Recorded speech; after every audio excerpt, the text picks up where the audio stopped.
Hey guys, this is Anime Ball Z here, and today we're going to be doing the opening part of What If Goku Was Born with GOKU. I'm sorry bringing the What If Goku was raised by the heaters to an abrupt end, but what I realised was that the script was very open-ended and it was very hard for me to form a sophisticated plot. I might do that What If again if you guys like it, but do expect many random scenarios and events to take place since the What If is so open-ended. There's nothing much else I want to say in the intro, so without further ado, let's get into the video. Winter time, all the time, ooh, yeah. Look at the way that I move, swag, disrespectful and I'm rude, okay. I had cocaine in the school. I went back to my community post asking for what ifs and decided to choose another of one of your suggestions. I've seen this what if done a few times and now I feel that I should give it a go. Firstly, I will give some insight into his powers. To start off, Goku won't be born with just GOKU but be able to enter into this state. Initially, this will only be done through rage and instinct. The first time that Goku is able to use GOKU is when he kills Grandpa Gohan under the full moon. Of course, this means that he isn't aware of it. During his transformation, his fur turns red and greatly amplifies his strength. So much so that he basically flattens the area around his house and it confuses him the day after. He just assumes that it was the monster that killed Grandpa Gohan, which is kind of true. He doesn't encounter his power again all the way up until his fight against Jackie Chun. This time, before he looks at the moon accidentally, his options are basically non-existent and he is about to lose. However, he gets desperate and his hair turns red as he enters into his Super Saiyan God form. His aura is fiery and he feels like a feather from his heavily amplified strength. Now, we have no idea what the multiplier for Super Saiyan God is, but I'm pretty sure that it just makes him super strong. What I know for a fact is that it makes him stronger than Master Roshi. Jackie Chun runs towards him and punches him in his buff form, making him not even budge. Goku, not even really noticing that he is in the form, punches Jackie Chun back and throws him out of the stadium entirely, nearly killing him. Goku doesn't do this intentionally, but he just doesn't know how strong he actually is in this form, since he's never actually used it in his memory. The shockwave from his punch is like a supersonic jet, and the shockwave is quite literally visible. The people in the stands can literally see the air vibrating and the incredibly loud sound from the impact. This gives Goku the easy win without him even having to turn into a Nuzaru. This boy's energy depleted as soon as he entered that form. Maybe there's some mystical energy that this boy's capable of using, he thinks as he loses the match. After this, Master Roshi decides to train Goku to use this form since it is so powerful. After some time, he is able to use Super Saiyan God in training and battles at will. However, it takes quite a bit of effort for him to do so. For the King Piccolo saga, after destroying Tien in his 22nd Tenkaichi Budokai, Goku goes alone to get his stuff that he left at the tournament. It's just much safer for him to go, because if there is a villain there, there's an almost 100% chance that he will be able to defeat such a villain. He is then met by Tambourine, being completely fearless. I will give Goku a higher power level of 250 after trying harder in battle to try and utilise the Super Saiyan God form. As soon as he sees Tambourine, they clash and fall into a heated battle. Goku's power is still higher than Tambourine's right now, so he just gets heavily injured and destroyed, even though he isn't even in the Super Saiyan God form yet. On his last leg, Goku powers up into his Super Saiyan God form and his aura starts destroying the building around him. Goku launches his Kamehameha wave and he shoots to blast out of the building through a door and through Tambourine to launch him into the air. Master Roshi, seeing the energy blast in the sky, gets a bit concerned but just leaves it at that since he knows that Goku has it in the bag. This then means that Goku doesn't go on to follow after Tambourine and also that he doesn't end up meeting Yajirobe. However, Yajirobe is still able to take down Drum on his own. King Piccolo, hearing of these children dying, lands down on the Kame House himself since that is where Goku is. "So it's you, King Piccolo," Goku says with anger. "Yes, you killed my children, but you won't kill me," King Piccolo shouts before advancing towards Goku. The young Saiyan then screams and ascends into Super Saiyan God, reaching his true and ultimate state. He then zooms right at King Piccolo and appears behind him with ease, kicking him in his back with amazing power. This slams him into the ground and breaks it, surprising King Piccolo himself with this power. "I held back with that kick a lot. If I hit you with my full power, you would die," Goku says confidently, walking towards his opponent. "You're bluffing," King Piccolo says, holding his back in pain. Goku then almost teleports forward with his speed and kicks King Piccolo into the air, raising his hand to shoot a ki blast. Goku, knowing that this person most likely won't be a threat to him, lets him live. In his head, there's maybe a chance that this Piccolo offspring could actually turn good throughout his lifetime. 3 years pass and Goku's power level raises very high. Kami catches notice of him as basically the world's hero. Seeing that he is so strong, Kami proposes him the role as the Kami of the world, but Goku refuses prom. This is because the lifestyle of just looking over the lookout seems quite unattractive to him. Since he's a Saiyan, he'd much rather have a battle-heavy life. This time, with Super Saiyan God, he is able to stay in the hyperbolic time chamber much longer. He is able to last a whole year, and therefore his power level is able to reach much higher to 500. This is 5 years before he even meets his brother Raditz. Now, Goku dominates throughout the entire 2013 Tenkaichi Budokai and sweeps his opponent since he has his God Ki. He reaches the finals and meets Piccolo Jr. There he begins the fight and Goku obviously has the advantage. He zooms forward, initially entering his Super Saiyan God form for flair. Piccolo can't even react and he gets punched in the stomach, propelling himself almost to the out of bounds area of the ring. Luckily he is able to fly and stop himself from falling off and just flies upwards, shooting down his signature Hyper Demon Wave in the process. However, Goku doesn't even move, and as the smoke clears after the energy wave is launched, he simply stands there with no injuries and no reaction to the attack. Piccolo is perplexed since he actually put full force into that attack. This is due to him feeling how strong Goku was with his first punch. Since he is actually quite scared right now, he just dives down powerfully and uses his explosive wave attack to just try and cause as much damage as possible to the Super Saiyan God. Nothing is achieved. "Are you King Piccolo's son?" Goku asks, almost as if Piccolo hasn't just put his life on the line to just try and win the match and kill him. "Stop talking, I will take you down and avenge my father in the heat of battle." King Piccolo throws his fair share of strikes and Goku literally doesn't move at all. "Will you?" Piccolo, hearing this, is beyond scared. What he sees is his life actually getting taken from him. Goku, the calm and powerful warrior right now, sees this and continues to talk. "I can't spare your life. I love a good fight anyway. I don't have to kill you. You can turn your ways and live out your life, or I can be forced to kill you now." Piccolo grunts quietly and steps back in fear. The Namekian takes time to actually contemplate this.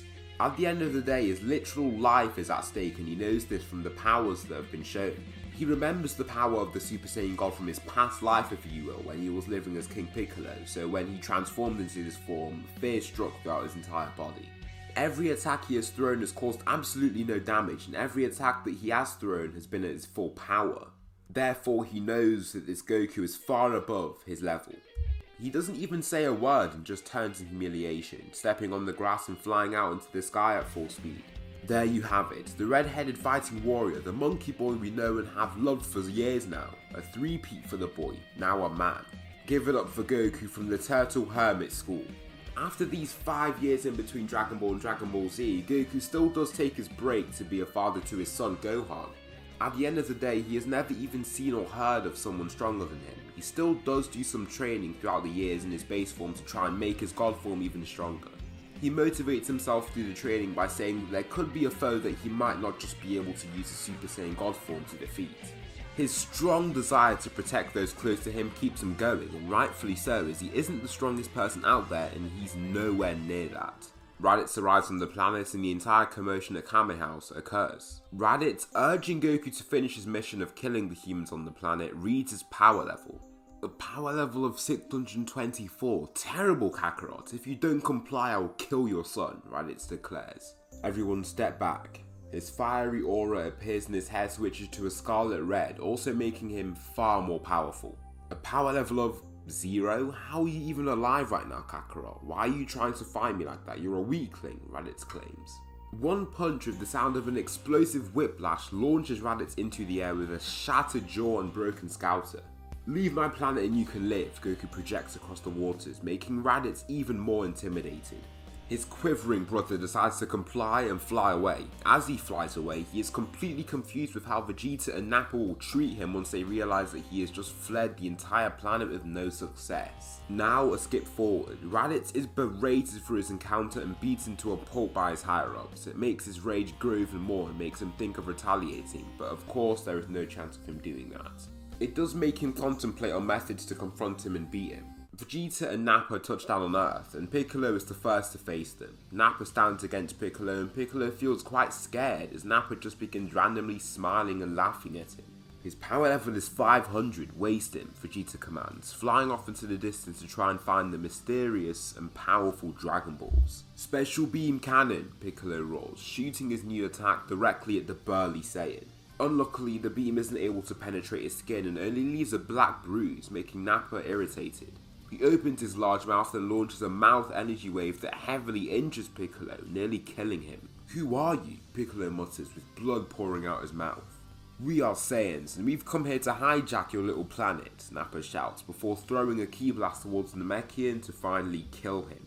Upon the lookout, Kami feels a pain in his chest before he stumbles and dies. "Kami!" Mr. Popo shouts before looking out into the clouds below.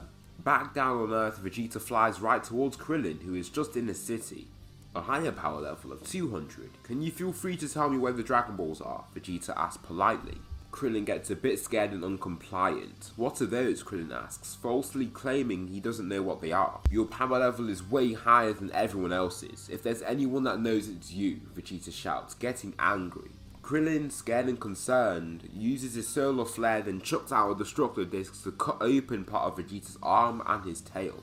Vegeta roars in pain, dropping to the ground before flying right after Krillin in rage. He is able to catch up in less than a second, and he dodges the second destructor disc with an acrobatic front flip. Finally, he grabs onto Krillin's leg and kicks him so hard in his chest that some of his ribs stab into his lungs. He then launches a one-hand energy wave to kill him.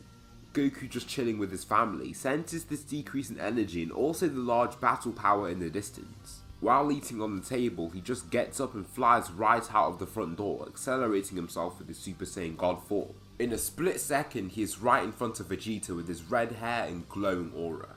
"Is this the Super Saiyan of legend? No, his power level is 0, just like Raditz said," Vegeta realizes, confused at the reading. Goku then looks down and sees Krillin's dead body and the masses of humans running for their lives. "You killed Krillin? What, Kakarot? Why would you care for some lowly human?" Vegeta asks, bewildered. "He wasn't a lowly human, he was my best friend," Goku screams, making his aura even more violent and powerful. His aura briefly switches to a sky blue colour and his power increases tremendously. The rage of his dead friend builds in his body, and unlike Canon, this is the first time that he has died. He could get him back with the Dragon Balls, but he isn't thinking about that right now. All he is thinking about is taking down the man that is in front of him. His muscles enlarge and momentarily his pupils disappear. His aura switches to blue and his hair stands on end as he ascends into Super Saiyan Blue. "What is this? His power level is still 0. This scouter has never been wrong. I'll just waste him now." Vegeta launches his most powerful ki blast directly at the Saiyan, but nothing happens. Nothing at all. Vegeta looks back at his palm, then at the Saiyan, upon seeing him with no injuries whatsoever. Goku makes a vehement scream, flying towards Vegeta at full speed to strike him in the chest. This force is so much higher than anything that Vegeta could handle, so his body kind of just shatters. His hard and fortified bones are reduced to small fragments of bone, and his soft tissue is also heavily damaged. Nappa, seeing Vegeta's power level drop immediately, makes him skeptic and also scared. How could Vegeta have been knocked out by anyone on this planet? Is this Goku? Nappa now knows what he must do. The power that the Saiyan has is definitely far above his own, so he decides to escape the planet as fast as he can. He quickly manages to retrieve Vegeta and fly off into the distance before Goku can even perceive him and actually attack him. In less than 10 minutes, both of the fighters are in outer space and heading back towards where Raditz is to report on what has occurred. Goku, now calmer, looks upon his new blue aura with awe, and also how he feels that he has amazing control with his ki. He messes around with his suppression ability, and he can make himself as weak as 1% in strength in Super Saiyan God, but with just a little training, he is sure he can lower this number very significantly. This is something else. This is something else. So that will conclude the opening part of What If Goku Was Born with God Ki. Please tell me anything you liked about the video or something that I should improve on for the next part in the next series of What Ifs to come. Thanks so much for watching, and I'll see you in the next video. Guys, this is Anime Ball Z here, and today we're going to be doing the second part of What If Goku Was Born with God Ki. Please like the videos, it really helps with the video's algorithm, and subscribe to get notifications for the further parts of this What If that will be uploaded. There's nothing much else I want to say in the intro, so without further ado, let's get into the video. Winter time, all the time, ooh, yeah. Look at the way that I move, swag, disrespectful and I'm rude, okay. I had cocaine in the school. Now with Krillin and Kami gone, Goku is tasked with heading to Namek to retrieve the Dragon Balls. He refuses to let any humans come along with him, but Gohan, his son, is persistent to come with him in battle too. His power level is around 1000, stronger than his father's base already. These two and Bulma are the only people to head to Namek to find the Dragon Balls, and Goku will do most of the work, if not all. A strategic advantage for Goku is that they are unable to read his power level, making him go undetected in the Super Saiyan God form. Goku has somewhat deciphered this in his battle encounters and tells himself that he will just use Super Saiyan God throughout his time at Namek. Unluckily, he is unable to go Super Saiyan God in the ship since it releases too much energy and could break it, so he is stuck to his base form. On Namek, Gohan and Bulma stay back much more, and Goku is basically the person doing all of the dirty work, if you will. Once Goku is stood watching the slaughter of the Namekian village by Dodoria and Zarbon, his rage starts to bubble up. His God Ki unwillingly activates right after his normal Ki suppression starts to fade. Luckily, Zarbon and Dodoria don't take notice of his power level reading as they are in the middle of something else, and it only lasts for a couple of seconds. However, they do notice his large and fiery red aura. Whoa, a reading of 0? Dodoria, take him out, Frieza commands, pointing at the target. As you wish, Dodoria shouts, just switching from merciless slaughter to killing someone else with relative ease, and with a smile on his face. He launches his signature energy wave from the mouth, but Goku flies right past it, kicking him in the head and leaving him minutes from death. What? His power level is 0? What is going on here? He thinks to himself, watching the blood pour out his skull. In anger out of seeing his own comrade get brutally attacked, Zarbon transforms and flies right at Goku. He then throws his fair share of blows and attacks that Goku dodges with ease. He moves past every attack with lightning quick speed and is able to keep eye contact with the ugly fighter as he moves. Finally, he launches a powerful Ki Blast to launch Zarbon across the battlefield and to cause him to crash through a Namekian building.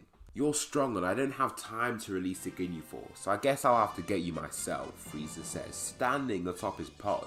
I'll be happy to take you down, Goku shouts to the tyrant, preparing himself for battle. This is where it gets tough for the power scaling, as we have no multiplier for this form. I know at a minimum that his power level will exceed that of Zarbon and Dodoria by a long shot. However, the exact multiplier is unknown. Some people say the multiplier is 20,000, some say it's as high as a few million. It's tough to say, but I'll just say that it is a quite high multiplier, so I'll be highballing a little.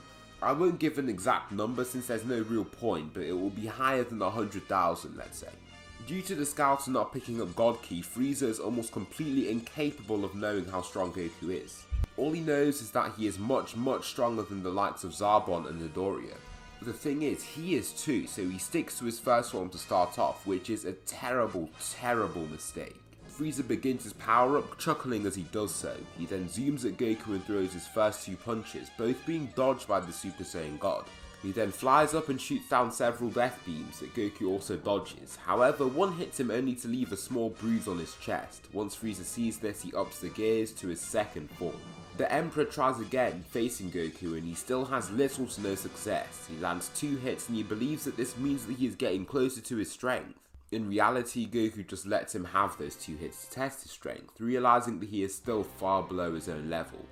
Frieza, seeing this, decides to jump straight into the final form, starting off with the high 50% suppression, giving him a power level of 60 million. Now, you've entertained me for a time. It's time for me to claim my throne as the strongest in my empire, he declares, lifting his arms in a regal position. Goku still holds back and throws a punch that Frieza certainly is hurt from, but he is actually able to retaliate with a kick to the chest. The Saiyan simply kicks him into the grass below in reaction. Also, Goku decides to up the stakes and starts to charge up this godly ki. Flashes of blue swivel and flow inside his aura until it is fully blue. His aura also switches to blue then lifts, finishing off with his eyes turning blue.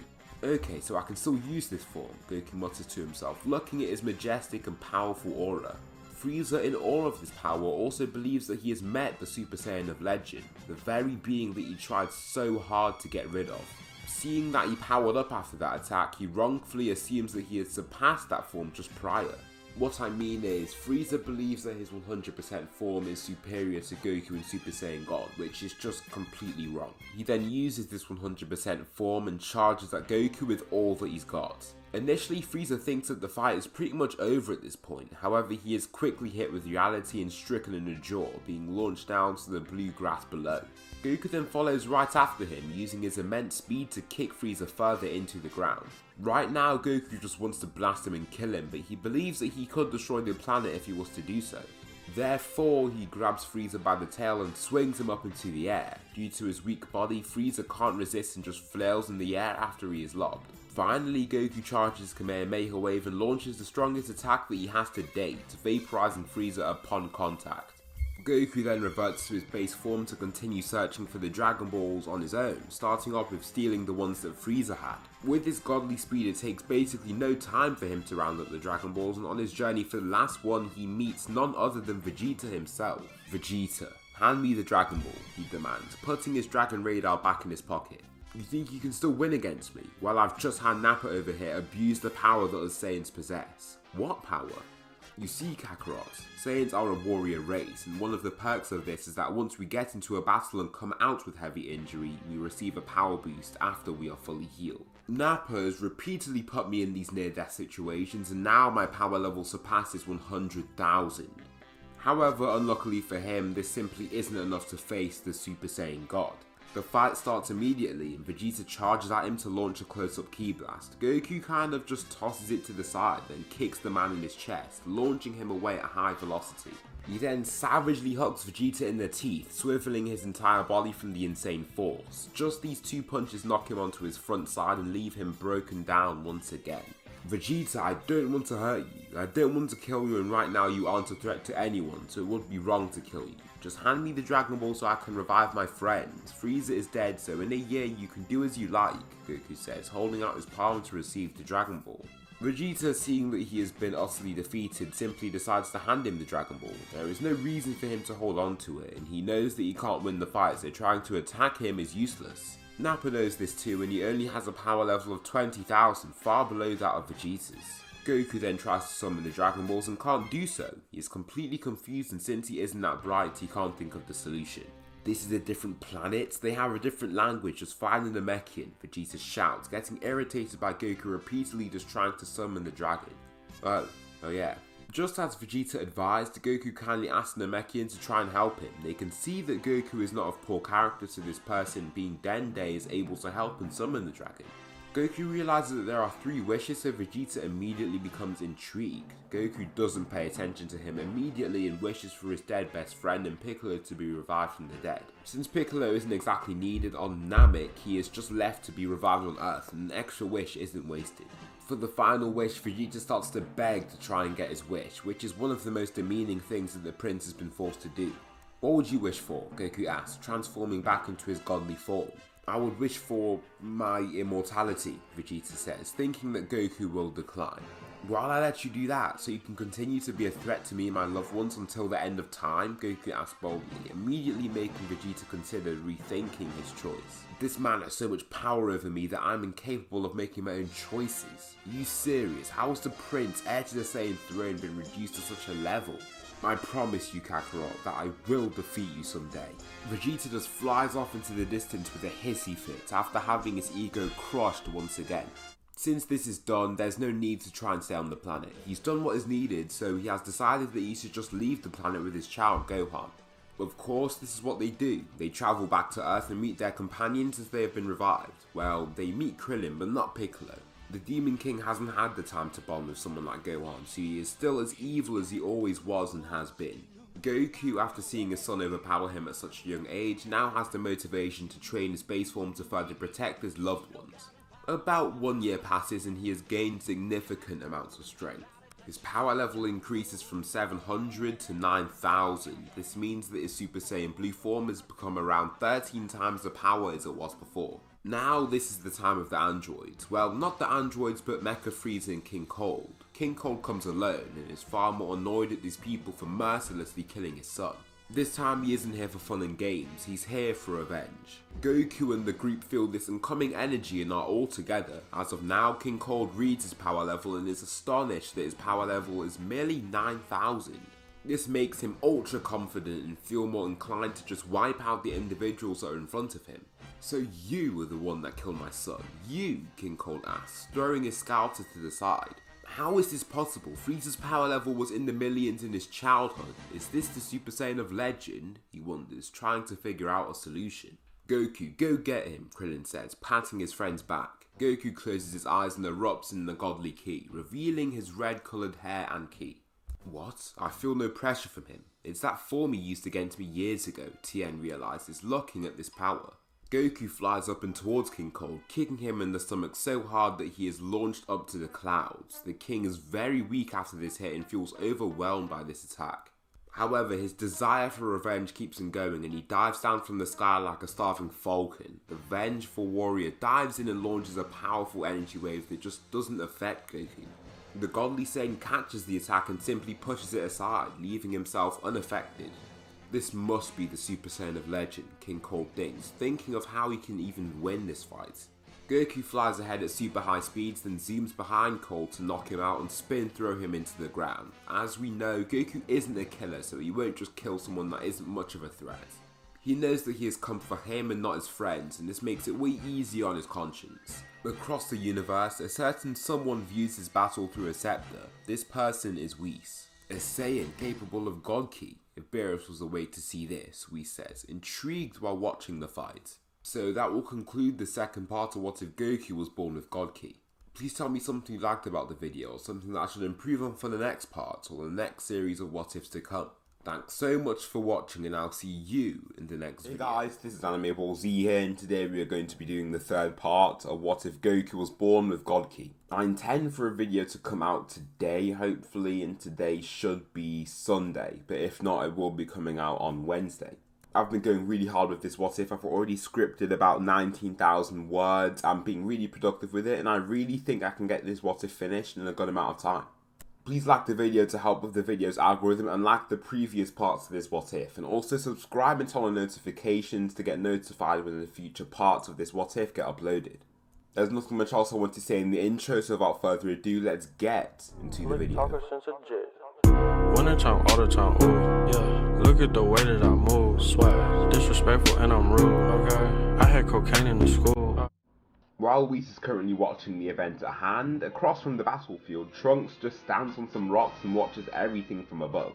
It completely startles him as his universe didn't have any kind of power like he has just seen. He knows that King Cold is far below the level of the androids, but Goku's power is impressive. This Saiyan then flies down to the group. Once Goku detects his power, he transforms into a Super Saiyan God form and awaits his arrival for battle. However, Trunks immediately signals that he is no threat, and Goku just returns to his base form. Hello Goku, I'm Trunks from the future, where's Dad? He asks, unable to find Vegeta in the crowd. Who's your dad? Wait, you said you're from the future? Goku asks, very confused. Yes, I'm Trunks, son of Vegeta, he replies. Well, you do look a lot like someone I know on this planet. What a coincidence, Goku says, thinking of Bulma. Yes, Bulma. She's my mother, he replies, shocking Goku entirely. What, so you mean Vegeta and Bulma will have a child? He replies. I don't think so. There's something different with this timeline. No one in my timeline was capable of the forms that you've used just now. Anyway, that's not the point. In 3 years, powerful androids will be coming to destroy the Earth, even if you are likely weaker than them now, Trunks replies, shocking Goku. I'm weaker than them? That means everyone has to train their hardest just to survive, Goku thinks, clenching his fist as he is hyped by the future battles.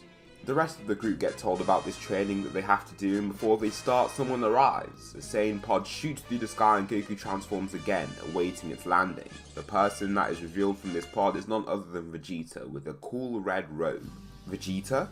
King Vegeta to be exact, he replies, with his arms held outward. So you took over Frieza's empire, Goku replies, clenching his fists in anger. Of course, I had to choose between Emperor and King, but chose King of course, he says, then dropping his arms. I am here to battle and ultimately slay you, Kakarot. I will return all of the anger you have caused me back to you, Vegeta declares, ripping off his red robe. Allow me to show you this new form that I have attained, he shouts, beginning to power up as much as he can. Golden streaks of ki appear in his aura until his hair becomes almost blonde. His power increases 50-fold and reaches 50 million from its previous 1 million. Goku, not fazed by the power ahead of him, plays defensive since he doesn't want to hurt Vegeta that much. Vegeta flies at him with a smile on his face and kicks Goku in his stomach, following with way more punches to the body. Goku, unsurprisingly, just tanks all of them and powers up into a Super Saiyan Blue form, making him much stronger. Goku lands one kick on Vegeta, then a swivel kick to knock him out. His body just flops to the ground and Bulma decides to take him in and heal him, under Goku's supervision. So they begin to do their training. Swiftly, 3 years of strenuous effort passes and everyone has become much stronger. Yamcha has a power level of 15,000, with Krillin having a power level of 80,000. Tien still lags behind Krillin with a power level of 70,000, as Krillin receives some training directly from King Kai himself, so right now he is capable of Kaioken times 10 at the highest. I decided to give him this level of Kaioken since Goku was able to use Kaioken times 10 when he had approximately the same power level, a bit higher at 90,000. To give some reference to what I'm talking about, this is the time when Goku was facing Ginyu. Piccolo has trained mostly in solitude but has still managed to amass a power level of 140,000. After also training with King Kai, he is capable of Kaioken times 15. The young Gohan has a power level of 200,000 and Goku's power level has skyrocketed to 500,000. Once Vegeta was healed by Bulma, he heard of these androids and vowed that he'd kill them himself. His power level has reached 5 million off the abuse of his Zenkais and healing pods. As Vegeta is training, Nappa has taken over as the temporary king of the New Saiyan Empire, as they call it. His power level is 250,000. These androids are revealed, and these two are Android 19 and 20. They wreak havoc on the city of Sasebo, but their energies cannot be sensed by the Z-Fighters. They simply watch over the fighting from above and feel a little confused about what's actually going on. So these mechanical androids can't have sense ki. This is weird, Tien wonders, looking down with his 3 eyes. Yeah, let's go and get them, Krillin says, nose diving into the city with confidence. Goku powers up into his godly form, which is Super Saiyan God, by just calmly closing his eyes and releasing his God ki. In a short amount of time, he is able to locate the androids and they aren't too fazed by him. 19, get him, he orders, pointing his finger at the Saiyan. Unluckily, the Super Saiyan God form was unable to be completely analysed by Dr. Jerome. The godly power that he released couldn't be sensed by his senses and therefore couldn't even be analysed. This means that present Cell isn't provided the extremely powerful increase in strength from God Ki. However, he is still given the Saiyan DNA that can turn Super Saiyan. Well, we're not exactly sure if Perfect Cell can turn Super Saiyan, but he did get a golden aura with Super Perfect Cell. Anyway, 19 punches the ultra strong Saiyan, but he doesn't move and stands firm like a statue. This force all bounces back into 19, who falls away slightly but of course feels no pain from the strike. The android isn't surprised by Goku's form, as he has been informed about it from the constant surveillance of this form. However, this doesn't mean that he is strong enough to combat it in any way. Goku punches his android once and flails both hands forward, launching a very wide energy wave that even catches part of Dr. Jiro's body. Part of his clothing scorches off and so does some parts of his body, but no vital components or organs are affected. This Saiyan, the android was reduced to ashes in 2 attacks. I'm not sure if I can handle him. I need to activate 17 and 18, he deduces, turning to fly off. However, he is met by Piccolo and Krillin both flying in front of him. After the training with King Kai, Krillin and Piccolo became a little close, and I'd say the closest person to Piccolo besides Goku would be Krillin. Their use of Kaioken also brings them together as a battle duo, a dynamic duo if you will. Dr. Gero still far surpasses them though. Piccolo starts using Kaioken times 15 and Krillin times 10. They charge the mad scientist in their red auras and both attack him simultaneously. In the end, Dr. Gero punches Krillin and almost kills him with this one hit, then spin kicks the Namekian in his stomach. Goku then catches note of this, but before he can catch him, Dr. Gero has made his exit. Goku isn't easily able to track the scientist down as he gives off no ki, but his immense speed allows him to track him down in due time. Dr. Gero, after just activating 17 and 18, sees Goku coming from the red star in the sky. He chucks in a ki blast as he approaches the lab and actually causes masses of destruction. The only people left are the capsule of Android 16, a heavily injured Gero, and the 2 androids. So these are the androids. I sense no power from them either, Goku thinks, watching them intently. You're Goku. As we expected, let's get him sis, Android 17 shouts, flying towards him. As they approach, Goku is able to push them back by just his transformation that allows them to transform into Super Saiyan Blue. 17 still goes in for the first attack when he can, but Goku dodges, swiftly ducking under to follow with a back kick to the stomach. 18 follows after a brother and throws a fair share of strikes towards him. He is also able to swerve and swivel around these attacks with ease. The conflict continues and they try to hit him, but he doesn't let up. However, he's only thrown 1 attack so far and has played ultra defensive. The other Z fighters seeing this fight are astonished with the Saiyan's power, being able to handle these branded world-level threats with ease. Trunks is also bewildered and wonders what went wrong in his world if Goku was this strong. Goku, seeing that this is getting dragged on way too long, decides to switch his tactic to a more aggressive fighting style. Waiting for 17 to approach him again, he throws 2 powerful punches before landing a destructive swinging kick that launches him into the air. As he is flipping and flailing around in the air, he darts towards him and leaves a straight blue trail as he soars through the sky. His movements make him look like some type of bullet as the fighters are unable to track him. Goku then comes very close to 17 to release his signature Kamehameha wave. He launches this blue wave of energy that effectively destroys the android into just one big cloud of metallic debris and human flesh. Beside this, 18 is stricken with fear. Goku, seeing that she might not retaliate, decides to fly right in front of her to try and change her ways. "I don't have to kill you, just stop being a threat to everyone and live your life like the human you can be," he replies. "You're not even human," she replies coldly, starting to tear up from the sight of her dead brother. "No, not by blood, but by lifestyle most definitely. I don't like to kill, I hate it," Goku says, making Android 18 confused. "You killed King Piccolo, you killed my brother, you killed everyone at the Red Ribbon," Android 18 replies with a crackling voice. "Because I had to. They were all too much of a threat to humanity and those that I love. You, I can see that you aren't like them. Also, your brother can easily be revived with Kami's Dragon Balls," he explains, trying to make 18 calmer. Dr. Gero then starts to see the faulty wiring with commanding them to kill Goku. 17 was doing as he intended, but his sister, she certainly isn't following orders. With the self-destruct button in hand, he nods to himself to almost confirm to himself to destroy it. However, he feels that it's one of his greatest creations and feels annoyed doing so, but logically he knows what he must do. Going to click the button, he then gets attacked by a certain someone. This person is King Vegeta. "You seem strong. You have to face me, the ultimate Saiyan warrior," he shouts, beginning to transform into his new and ultra-powerful form. His base power level has skyrocketed from 1 million to 5 million to then 15 million from abusing his power. He has also unlocked the next stage of Super Saiyan, Super Saiyan 2. This can give him a power level of 1.5 billion, which is way higher than even Super Saiyan Namek Saga Goku. Now, this will probably be my last use of power levels since they start to be pretty much impossible to use after this point. I would guess that he is stronger than Dr. Gero with the power level of this, but then again, we just don't know. I will just assume so this one time and cease the usage of power levels as we carry on into the story. King Vegeta, the one that almost got killed by Goku on numerous occasions, his power has jumped dramatically in such a short amount of time, he claims, beginning to back away from him. "Where are you going? I heard about a certain event taking place today about 3 years ago and decided that I'd chime in. Let's go," he shouts, flying right at Dr. Gero to land the first blow of the fight. They continue to trade blows for a time and currently seem equally matched. However, Vegeta is receiving less damage from each hit than Dr. Gero is. Vegeta punches the android in the chest, but then he flies behind him to kick him into the ground and to finish off with a full power energy wave. Last second, Vegeta is able to swerve right past this attack and fly into the air as fast as he possibly can, dodging the attack entirely.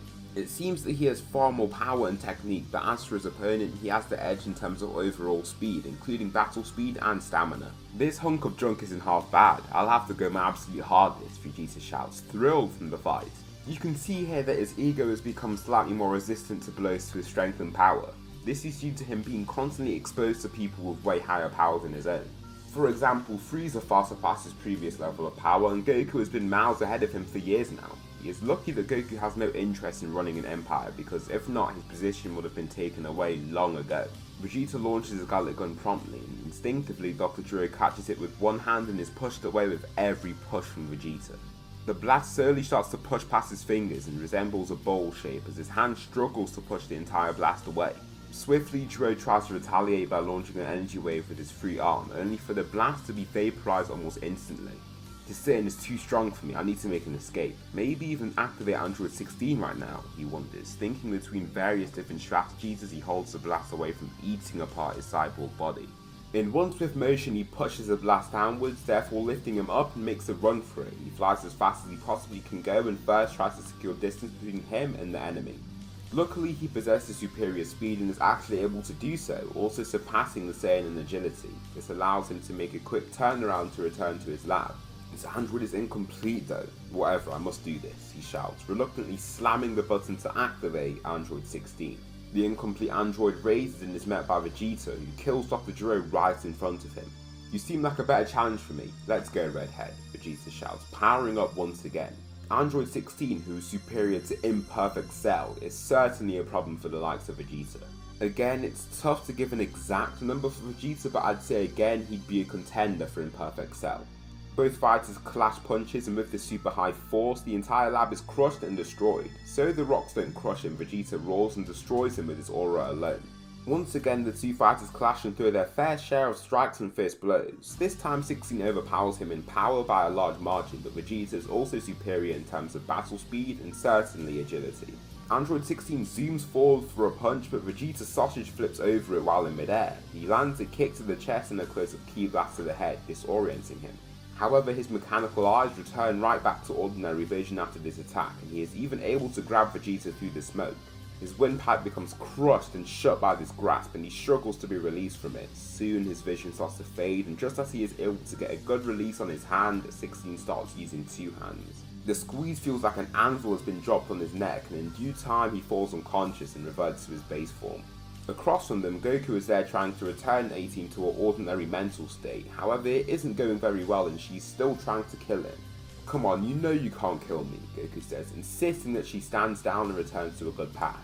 "Never. You kill my brother and for that you shall pay with your life," she says, finishing with a front kick that actually launches Goku quite a bit. This is only because Goku allows this though. "Just fight back already," 18 shouts, diving down towards Goku to throw a bunch of attacks and then to launch an energy wave. Goku is just stood behind her the entire time, unable to deal with her rage and grief. "Your brother can just be wished back with the Dragon Balls. I'm sorry for killing him, but if he is still a threat to my friends, I will be forced to subdue him again," he states, making 18 just a little bit happier. "Just do that then," she shouts, flying off into the distance. Goku then feels the presence of someone behind him, coming to kill him. Swiftly he kicks such person back and turns to see that it's actually Android 16. "Who are you? You're another android? You don't have to do this either," Goku says, holding his palm out to try and calm him. "My job is to kill Goku. You are Goku. I cannot be calm until you are dead," he says monotonously, with no body movement whatsoever. This guy's overkill, Goku thinks, looking at his intimidating figure.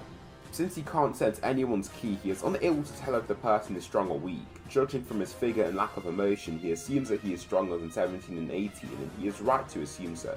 He hopes for a hard battle, but is quickly disappointed as he realises that Android 16 is still far inferior to him. Several punches come for him, but he is able to swerve past them with sheer elegance and swiftness. He isn't even touched a majority of the fight and is able to parry any attack that comes his way too. Android 16 though doesn't show any sign of annoyance or irritation as he misses the attacks. This makes Goku think that he's holding back, which he isn't really. However, he still has a very powerful trump card, his explosions. The android swiftly rips his arms off, briefly shocking Goku. Once the arms fall though, he becomes even more shocked as the holes across his arms start to glow a hot orange. Then several explosions fire off towards him and have far more power than Android 16 could ever output before. They sound like nuclear bombs every time a bomb is released, and they continue to be fired off as if it's some assault rifle. Goku just flies and swerves past every explosion, but he has to cover rather large distances to do so. The entire battlefield is also covered with the exploding and fiery lights of 16's deadly explosions. So that will conclude the third part of What If Goku Was Born with God Ki. Please tell me something you liked about the video, something that I should improve on for the next part. Thanks so much for watching, and I'll see you in the next video. Hey guys, this is Anime Ball Z here, and today we're going to be doing the fourth part of What If Goku Was Born with God Ki. I just want to thank you guys for the support given to my new What If full story, What If Goku Could Control His Uzaru form. I did finish that What If off quite a while ago, but I decided to make it into a full story since I hadn't done that for you guys yet. Also, I have decided from the community post that I did put out a few days ago that my next What If after this What If will be What If Goku and Vegeta were trapped in a time chamber, and I have already started scripting this. To be honest, so far I like where the script is going, and I'm definitely going to put it out after this What If is done. There's nothing much else I want to say in the intro, so without further ado, let's get into the video. One time, all the time, ooh, yeah. Look at the way that I move, swag, disrespectful and I'm rude, okay? I had cocaine in the school. So we left off the last part on where Goku was fighting Android 16. Goku, who is just way stronger than the android, receives no injuries whatsoever. His fighting ability doesn't seem to be diminishing anytime soon, and what he sees is that Android 16 is still giving him attacks at full throttle. It's weird though, because once Android 16 sees that he isn't able to even lay a scratch on Goku, he just stops in the air and reattaches his arms. Why has he stopped, Goku thinks, watching the stationary android in the air. As soon as this happens, Android 16 just flies off into the distance, heading in around the same direction as Android 18. After this, present Cell is dealt with by future Trunks, but the Cell from the past has arrived to cause havoc in Ginger Town. The first person to sense this energy is of course Goku himself. Once he gets there, he quickly starts to dismantle the being. Still in Super Saiyan Blue, he zooms past all of his Ki Blast and kicks him in the stomach so hard that blood comes gushing out his mouth. This one attack makes him barely able to crawl away, and since Goku sees that he has killed so many of the individuals in the city, he decides to take the being out with a single-handed energy wave. With this, the Cell saga is pretty much over. Vegeta just leaves the planet to return to his interplanetary duties, and Goku continues to train while his family grows up. Goten is born like in canon, but Goku is actually present. Vegeta still gets stronger and stronger, and he has attained Super Saiyan 3. Goku has learned Kaioken from his best friend Krillin, and has also learned to combine it with his own Super Saiyan Blue, but as of now, he is only capable of Kaioken times 4 combined with Super Saiyan Blue. Remember, 7 years is much longer than the other time skips of the story, so I have to say that they get much stronger than before. The problem is, I believe that Whis wouldn't have much influence on Goku since he is supposed to be a neutral person. Also, Beerus is asleep and so he won't be given the motive to actually leave to meet Goku and potentially train him.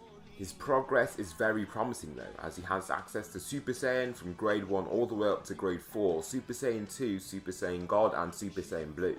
He doesn't use anything below Super Saiyan God since the stamina drain to power multiplier ratio is literally terrible compared to the far superior godly forms. Nappa has gotten a good bit stronger, having a power level of around 3 million. He has access to Super Saiyan and grade 2, which makes him really big. The next big arc I'll be covering is the World Martial Arts Tournament. Vegeta, since he has a very wide range of influence, catches light of this tournament and heads off to participate as the Alien King. The first match we'll be covering is between Gohan and Kibito. This Gohan has still decided to lay off his training, and he actually has more reason to do so because Goku is the supreme protector of the world. Gohan is way weaker than his father and there isn't much he can really do to compete. Also, he completed no training in the hyperbolic time chamber in the Cell Saga to make himself stronger. The only training he has really done is the training before the androids even arrived. Therefore, he is significantly weaker. He is still capable of Super Saiyan 2, but the overall power of such form is way worse than his canon version. In his match against Kibito, he is able to transform into a Super Saiyan 2, just about. However, he is taken down by Spopovich and Yamu much easier this time.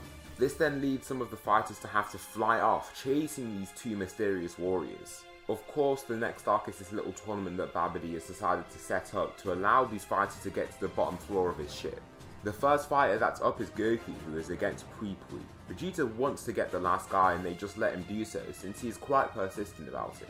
Pui Pui thinks that he has an advantage against Goku, but he is just dead wrong. Simple base form Goku is enough to overpower him and ascend them to the next level. The following fight to Yakon is taken care of by Gohan, which he takes out through the use of Super Saiyan 2. The last fight between Vegeta and Dabura is a heated one. Vegeta has gotten way stronger and his base form is definitely way better than that of Goku's. To start off the fight, Vegeta begins in Super Saiyan 2. He knows the power that Super Saiyan 3 drains from him, so he decides to keep it until later to test the power of this demon beast first. The two fighters clash and Dabura is clearly more powerful than him. Vegeta tanks both hits that come to his forearm but is actually quite hurt. For the third strike, he tries to dodge it but is given a hard shot to the stomach that launches him into a mountain. All of these attacks cause quite the amount of damage, so on a whim he decides to power up to his ultimate form and highest showcasing of power, Super Saiyan 3. His power level quadruples, but he can already feel the stamina being sucked out of him. "I'm going to have to take out this guy quickly," he says. "Is this the power of the almighty king of the galaxy? You disappoint me." Out of nowhere, the Saiyan disappears into thin air. What? Where did he go? Did Babidi transport him back to the ship by accident? Dabura is very confused about this at first. He knows for a fact that he hasn't lost the fight yet, and for the majority of this fight he has been winning, so why would Babidi just transport Vegeta back to the ship like he's won? Suddenly he is hit in the back of the head by the swinging fist and is launched forwards at high speeds. This heavy blow makes him more confused as to how this could possibly be Vegeta's doing. This is because he had just overpowered him beforehand. Another few hits get thrown into his stomach, then finally Vegeta teleports above him to rain down a barrage of destructive golden ki blasts. Since Dabura is given time to prepare and dodge these hits, he does so amazingly. He swerves up and around the yellow ki blast, but two catch him at the last second, launching him into the ground below. Vegeta then appears a step away from him with a smile on his face. This is a technique kindly handed to me by my Saiyan Yardrak colony. It allows me to transfer between different points in space instantaneously. Isn't that great, he says, walking up closer to the weaker Dabura. Stay away, Dabura shouts, using his signature spit to howl it at Vegeta. However, as soon as the spit starts to come towards him, he changes his points in space and arrives behind him, launching a super powerful close-up ki blast. While Dabura just floats in the air, weakened and brutally beaten, Vegeta launches his new final flash attack right at him. The light is bright yellow and completely engulfs the demon, reducing him to nothing but a corpse and scorched chunks of fabric. This allows Vegeta to return back to the ship, and he is still attacked by Babidi. The evil magician tries to screw with his mind, but this time he has no real family and isn't really compelled to just be controlled by him. Remember, in the canon, Vegeta turned into a Majin willingly. He wasn't exactly overpowered by Babidi's attempt to take over his mind. So this futile attempt to try and take over his mind fails, and Babidi quickly switches to his next weaker target, Gohan. With his magic skills and Gohan being a good bit weaker, he is successful. The large M sign grows over his forehead and makes him stronger than he once was. He is stronger, but overall, the Super Saiyan God still far surpasses him. However, Goku is still in his base when he is in the spaceship. Gohan maniacally looks at everyone in the ship. Once he finds his target, he transforms and charges at Vegeta. His punch is far more powerful than anything he has ever felt from the likes of Gohan. This kid really got stronger. He has Super Saiyan 2 as well. What a strong individual, Vegeta claims, handling the child a mere Super Saiyan. Kakarot's son, why do you dare fight someone that's so high above your level, he wonders, holding out his arms regally.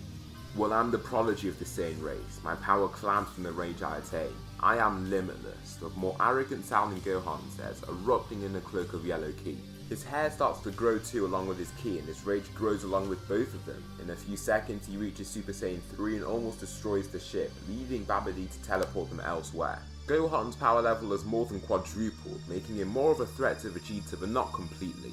Vegeta, feeling his rapid increase in strength, ups the gears and transforms into Super Saiyan 3. Their fight begins and Vegeta is the clear superior fighter. Gohan throws several punches, but Vegeta blocks 2 and gets hit by 1. As he falls back and Gohan chases right after him, he explosively kicks up to secure distance, ending with his Big Bang attack.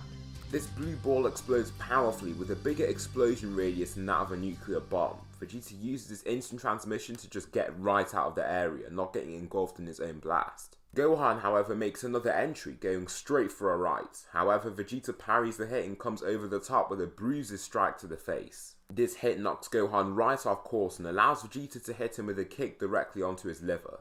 This single kick launches him more than 50 meters in the opposite direction, also hurting him significantly. However, Gohan starts to get the upper hand by throwing his own right straight and landing it this time. He follows through with a left uppercut through the gap in his limbs to shut Vegeta's jaw forcefully, finishing off with an aerial double drop kick. Once Vegeta is falling back, Majin Gohan wraps his arms around his waist and drives himself through an entire mountain. During this, Vegeta struggles to be released from Gohan's tight grasp, but eventually he succeeds and finishes off by launching the energy wave straight at the Majin being. Gohan, being much more injured than Vegeta is, sees that the end might be near. However, he is able to search through his pockets and find Senzu beans that can give him the immediate Zenkai that he needs. He crunches down on this beam with a smirk across his face and is able to fully heal, further increasing his level of power. This is great, another strength boost. Vegeta, you are no longer a match to me, Gohan with a refilled tank of stamina says in Super Saiyan 3. For Vegeta on the other hand, his stamina reserves are draining fast, and after that Zenkai he acknowledges that it will be harder for him to finish his fight for good. He also has no Zenkai and has to use every bit of power that he has left. The Saiyan King roars, charging up with as much power as he can muster. The ground rumbles and the rocky piles beside him tumble under his pressure and ki. The two Super Saiyan 3s stare each other down coldly, awaiting their clash. Gohan, the boosted individual, has become more arrogant than he already was, and charges at Vegeta first. The two fighters begin their brawl once again, and Gohan actually seems to be taking the upper hand now. Vegeta is getting quite thrilled from the fight, and after fighting Goku a few times, he has actually become a little accustomed to fighting someone that is physically more capable than him. To try and win, he uses smart techniques like attack predictions and body positioning to have an as high damage given to damage taken ratio as possible. As this battle continues, Boo reaches full power. The Pink Warrior awakens and begins his rampage, starting with the Z Fighters. However, this beast is quickly met by the power of Super Saiyan God Goku. The Super Saiyan God senses that a strong fighter faces him and he can't wait to begin the brawl. Majin Buu just beats his chest like a little kid and flies at Goku. The thing is, Buu is far above the level of the androids, especially the upgraded versions of him, such as Kid Buu or Buuhan. To be honest, there's absolutely no way to actually determine the power of Buu and his other counterparts compared to the androids. All I know is that he is way stronger, especially Buuhan or Kid Buu. At this point in time, Buu has to be the strongest person that Goku has ever faced. Even though he isn't even mature, his attacks are the strongest that he has ever felt, and he is also incredibly fast. Seeing how strong his opponent is, Goku takes it up a notch and he uses his new and improved Super Saiyan Blue Kaioken x4 form. This makes him 200 times stronger, but he has to be quick if he wants to dismantle his opponent in time. Goku throws multiple punches to his stomach and launches him into the air with a single swing. As Buu just makes some weird kiddish scream, Goku flies right around him to launch a one-hand energy wave that is large and destructive. This Buu is reduced to just a pile of goop that slowly starts to return to its ordinary form. Goku stays persistent and relentlessly attacks this beast, throwing each punch as hard as he can. Eventually, Buu is reduced to even more of an inorganic-like form, which is just a vibrating clump of goo. As he is in this form, he actually splits into two and the smaller group of himself zooms towards Goku. Out of nowhere, Gohan appears to grab Goku and throw him out of the way.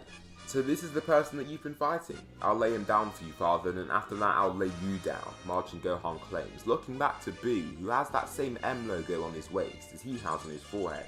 Gohan doesn't actually know this though. Gohan is hit with a surprise attack and is absorbed by Buu, making him even stronger. Of course, technically this is Buuhan, but it is a much weaker version of him. Since Gohan is Majin, I will also say that he is a bit more sinister than before, but still smart. Some more power. Okay Goku, let's see if you still have the power to stop me, he exclaims, flying right at Goku. The two warriors exchange their fair share of blows, and Buuhan is actually getting the upper hand on the Saiyan. His attacks are quite simply more powerful, and he is landing more of them. This is the first time that Goku has ever really encountered a being stronger than him at this level, and it makes him thrilled. Instead of cowering away and being fearful of Buuhan like a normal person would, he wants to rise to the occasion instead, like a Saiyan. Buuhan tries to throw a right punch to the face, but Goku parries this punch down and lands two punches to Buuhan's face. In retaliation, Buuhan swings out with a kick to the side of the body, and finally an upwards kick to the chin that jerks Goku's head back powerfully. This then causes Goku's brain to rattle in his skull. While he isn't even looking at his opponent, Buu is able to launch a full power energy wave that lands right in his stomach. He soars away at high speed, hitting into a hill that causes a rather high level explosion. The Saiyan is quite heavily injured now, falling out of Super Saiyan Blue and returning to Super Saiyan God. "You're done, Goku," Buuhan shouts as he starts to end the fight. So that will conclude the fourth part of What If Goku Was Born with God Ki. Please tell me something you liked about the video or something that I should improve on for the next part. Thanks so much for watching, and I'll see you in the next video. Guys, this is Anime Ball Z here, and today we're going to be doing the fifth part of What If Goku Was Born with God Ki. Please like the video to help with the video's algorithm, and subscribe. It's totally free and you can unsubscribe when you want. There's nothing much else I want to say in the intro, so without further ado, let's get into the video. Winter time, all the time, ooh, yeah. Look at the way that I move, swag, disrespectful and I'm rude, okay. I had cocaine in the school. Out of absolutely nowhere, Goku just disappears. Buuhan looks forward and around to try and find him, but he sees nothing at all. Behind him is Goku, who has just been saved by Vegeta. "The only person that'll kill you is me, Kakarot," Vegeta exclaims, facing Buuhan in Super Saiyan 3. "He's too strong. He's even stronger than me," he replies, eating a senzu bean. "Oh please, every time we eat one of those magical beans, we get a power boost. That means that we get stronger every time we fight this guy, so what we will do is we'll fight alternately and use our God-given power," Vegeta explains, making Goku surprised by his intelligence. Vegeta decides to head in first, but he is quickly overpowered. He flies in with a punch like Superman, but Buuhan simply ducks under and throws a powerful gut punch in his stomach. As Vegeta is left winded, he swivels around and throws a kick, finishing with several punches that leave Vegeta very beat up. He falls into his base form and falls from the sky to be caught by Goku. "Someone get more senzu beans, go to Korin," Goku declares, shouting as loud as he possibly can. At the scene, a new mechanized Krillin makes an exit to get more senzu beans, which he receives. Vegeta uses the senzu bean to rejuvenate his strength and gain a power boost to his power. "I've gotten even stronger, so much power," Vegeta says, looking at his new and improved body. Buhan and Vegeta go at it once again, and Vegeta actually puts up more of a fight. Vegeta can take up more hits and is landing more hits. After constantly fighting Goku, Vegeta has found it far easier to enjoy battles with people superior to him, and he is now eager to find ways to actually perform against these stronger warriors. Buhan punches Vegeta and flies after him to attack him again. Vegeta lands a punch of his own and gets hurled away by Buu. To stop being immediately chased, he shoots a Ki Blast back to secure some time and security. As the fight continues, the injuries do pile on for Vegeta, and he eventually falls back into Super Saiyan 2. With himself so vulnerable now, he can get killed if he continues. Krillin then jumps in and kicks the guy in his back and uses his new Solar Flare times 100 attack. This actually blinds and stuns Buu for quite a long time, even though he closed his eyes. Vegeta uses this chance to take a Senzu Bean and receives another insane Zenkai that feels like the canon Namek Zenkais. Feeling this insane increase in power, he roars as loud as he can and starts to release more Ki than ever before. His new Super Saiyan form is literally stronger than his Super Saiyan 3 form just prior. Even with this, he does decide to up the stakes to his ultimate form, Super Saiyan 3. The Saiyan Emperor continues to power up, trying to reach the next form. His aura becomes less spiky and more flowy, and it also falls back to be closer to his skin. His hair shortens drastically and his muscles reduce in size significantly. His eyes switch from a cyan colour to a blood red, and then his aura follows this same colour scheme. His hair then changes to red, and Vegeta makes a final shout as he powers up into his new form, Super Saiyan God. So this is the form Kakarot has always used against me. Now, I am the strongest in the universe, he roars to the clouds above him. Buhan, sensing absolutely no Ki coming from him, is unable to gauge his strength. He knows he has something since Goku was very strong, and he didn't seem to give off any Ki signatures that he could sense either. Vegeta flies forwards and throws a powerful gut punch that causes blood to spit out of Buhan's body. Following this attack, he dives down and knees him in the face and lets loose with a combination of blows. Buhan is beaten down and injured from these attacks, and he sees that he's unable to fight back. "You should have killed me when you had the chance," Buu declares, using an ultra-strong explosive wave as he pours out all of his Ki into this last attack. This does pretty much nothing, as in milliseconds Goku is able to get the surrounding fighters out of the vicinity to save them. The explosion is more than 1,000 times the power of a nuclear bomb, and it caves out an almost perfect circle in the ground. Buhan actually looks messed up from this attack, and Vegeta simply teleports back instantly. "You are a strong warrior, Buu, however it's time I end you," Vegeta states. Buu starts to feel nauseous and actually coughs up Gohan, releasing the Majin fighter. "Big Bang Attack," Vegeta says, with slight sadness. The guy was the strongest guy that he has ever fought, and the fact that he'll never fight him again is quite saddening.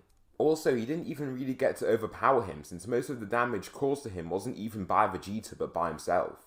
After this fight and this explosion, the Buu saga comes to an end, and Vegeta rules as the strongest mortal in the universe. Vegeta is convinced by Goku to actually stay on Earth a little longer. After getting constantly beat down by Goku, it has given him quite a bit of character development and makes him a little more cheery than he is in canon. He is still not exactly cheery, but isn't just annoyingly solemn and negative like in the canon timeline. The duties of the king are handed to Nappa, who switches the title to Emperor, so he rules as Emperor Nappa. His highest level form is now Super Saiyan 3, and he is much stronger than everyone he commands, including his Ginyu Force. During this time, Nappa doesn't just leave the Ginyu Force as this team that waits for his commands, he actually trains with the Ginyu Force, so all of the members of this team grow stronger along with him. 6 months pass and Beerus has woken up.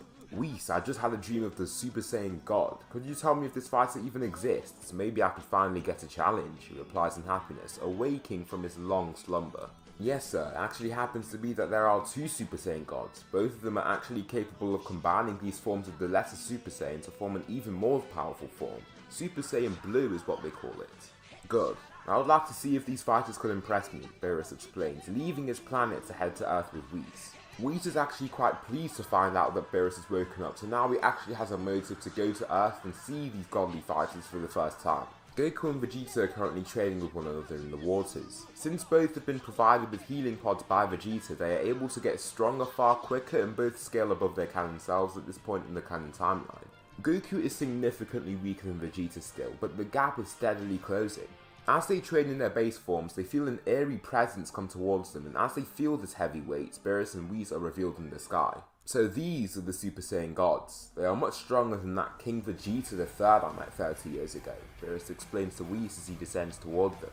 Vegeta this time isn't entirely fearful of the God of Destruction. He now has power that is far above anyone he has fought so far, and this gives him a lot of confidence. Beerus, do you remember me? Vegeta shouts. Yes, you were just a little boy when I saw you last. You have grown into such a strong warrior. Feel free to test your power against me. And just for your information, if you do not impress me, then I will destroy your puny planet.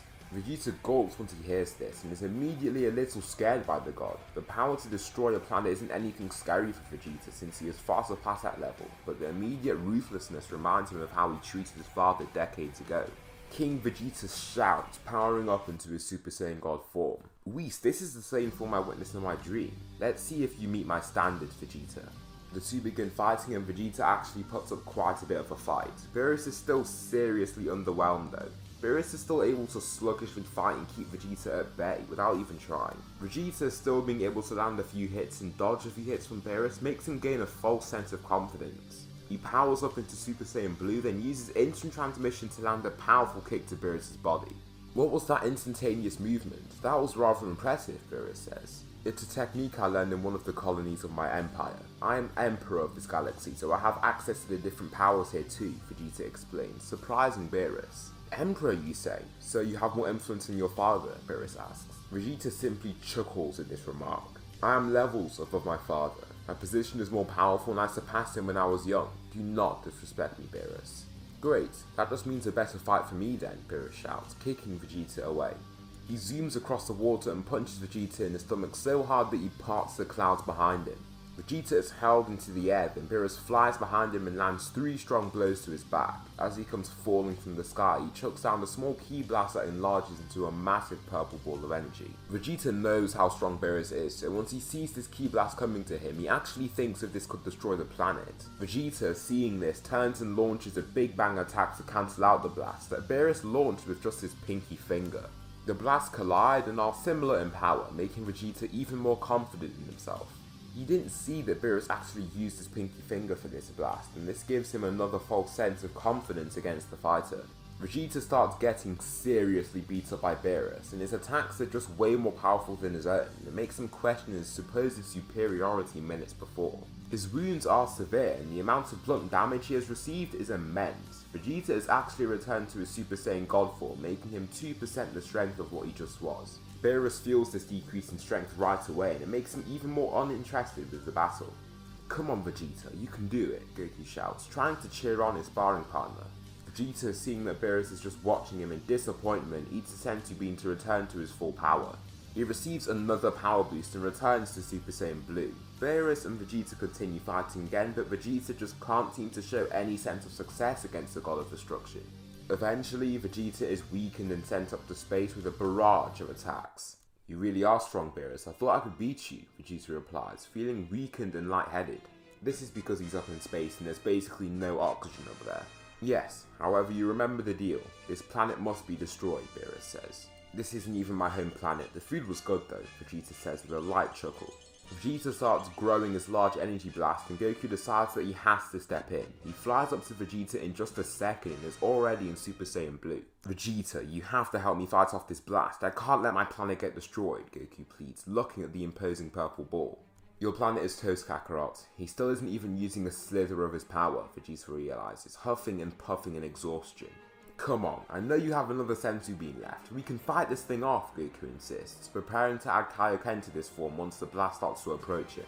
Vegeta just chomps down on the senzu bean and powers back up into Super Saiyan Blue. His motivations for saving the planet are much weaker, but Vegeta has actually had a relationship with Bulma for the past few months. She is pregnant now, and Vegeta thinks of this new kid that he has. It makes him determined to face this blast, and he uses every ounce of strength that he can accumulate. The two fighters wait for the blast to reach them, and Goku uses Super Saiyan Blue with Kaioken times 10. This actually makes him more than 50% Vegeta's top power, which is pretty decent since he just got 2 massive Zenkais from this fight with Beerus. The two Saiyans catch the blast and push as hard as they possibly can, trying to push it back. Vegeta puts as much force as he can into this attack, and thinking of this new child that he is soon to have, he is able to tap into his latent power and ascend to Super Saiyan Blue evolution. Goku also thinks of his own family and rises his Kaioken to times 20, and the two fighters actually lob this ball back at Beerus with the new power that they possess. Finally, Vegeta launches his final flash and Goku launches his Kamehameha. The two blasts combine and destroy the energy blast, aiming straight for Beerus. The God of Destruction is very impressed with the power that they have shown him. He is actually forced to use much more power than in canon, and the fact that there are mere mortals with this power is surprising. What is really surprising though is that they have had no training from gods, yet they can use the power of the gods and have such power with it too. Beerus just destroys their blast and backs down, proud of the warriors that he has faced. You both survived the asteroid to Vegeta and have grown into strong warriors. I am very happy with your abilities and your planet is saved, Beerus declares, making Goku sigh of relief. Wow, what a strong set of warriors. Do you think you could train them, Whis? Beerus wonders. What do you think? You want some training? Whis asks politely. I'd be proud to, as long as I can surpass you, Beerus, Vegeta declares, agreeing to the training. Goku of course agrees to the training too, and they are really able to blossom into powerful warriors under Whis' watch. Vegeta has already become accustomed to the use of Super Saiyan Blue evolution, and Goku is capable of Super Saiyan Blue Kaioken times 25. They scale much above their canon selves, and their forms are more powerful to begin with too. The revived Golden Frieza still returns to cause havoc. This time he has no army, but returns to find that the remains of his empire have been absorbed by Nappa into the new Saiyan Empire. This name infuriates him, and the only thing on his mind is killing Nappa to return to his former glory. Nappa doesn't really know what Vegeta is actually doing, and just assumes that he is on Earth, trying to overpower Goku like he always has been. Nappa is training too, and trains with the Ginyu Force, and he actually forms quite a good relationship with Captain Ginyu and the other people like Jace and Berta. I don't want to cap their strength with a solidified power level, but all you need to know is that they are much stronger. Nappa on Namek has wished for his potential to be unlocked, so he is also much stronger from that, but he did that a while ago. This also secures himself as the paramount leader of the Empire, since he is just so much stronger than everyone else. On the planet that they call New Vegeta, where the capital of the Empire is located, Frieza lands in his new spaceship to try and retrieve what has become of his empire.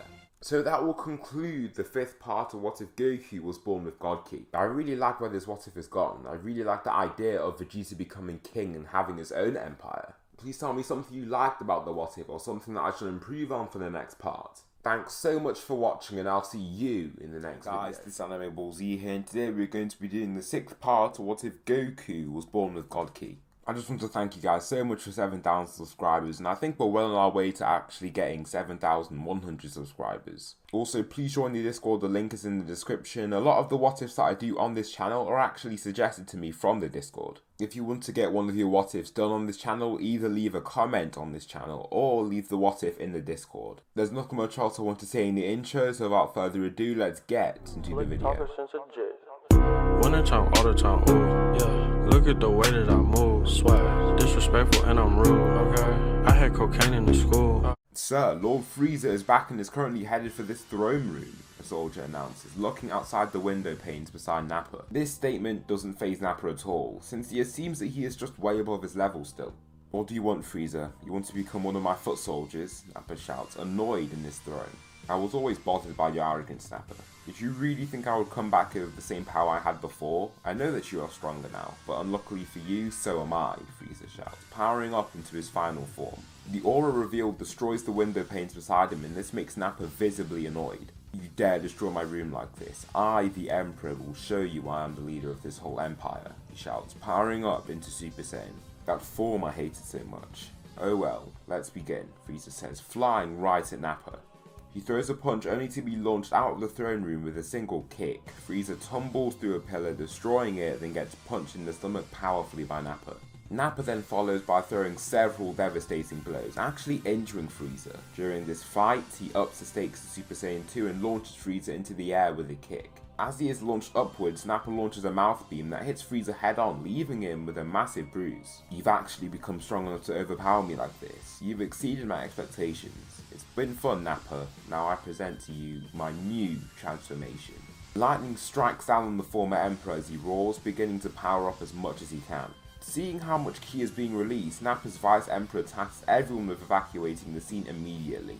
The civilians listen and leave the area, led by the officials and the Ginyu Force who are currently on planet. Golden Frieza, Frieza announces in his new and blazing golden aura. What is this? Did you hide this form when we killed you? Nappa asked, in fear. No, of course not. If I had this form back then, you would all be dead. I trained for once and actually got this form, Frieza explains, flying down to Nappa in a split second. Finally, he kicks him down into a building near a river that runs next to the Emperor's palace. So strong, Nappa thinks, looking up at the Golden Warrior, now in his base form. Seeing this man, the chant of death pops into his mind. Using the last of his power, he powers up into Super Saiyan 3 and blasts off his robe from his aura. You're still weak, Nappa. Give up now, Frieza shouts out with his new form. Nappa is unwilling to give up and he just flies right up to Frieza. He aims his fist forward for a punch, but Frieza swerves past the attack and slices his arm clean off with a tail swipe. Finally, he launches a death beam from his right index finger and sends it right through Nappa's heart, killing him. The Emperor crashes through a residential building below them and Frieza chuckles at the sight. His empire is now his again. For now, that is. On Earth, Goten is getting older and more powerful by the day. Since Goku isn't present, Gohan is kept active with training with Goten. This means he doesn't just get weaker and more frail, but actually keeps the majority of his strength. These two Saiyans are also able to fight with Krillin, Yamcha and Tien.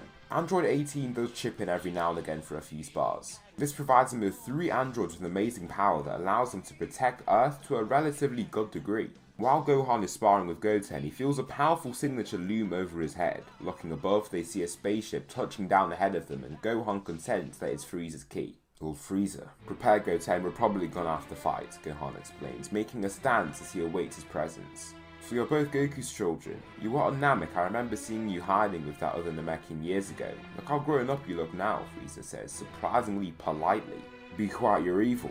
You've killed countless innocents for your own material gain. I'll put an end to you right here, right now, Gohan declares, powering up into Super Saiyan.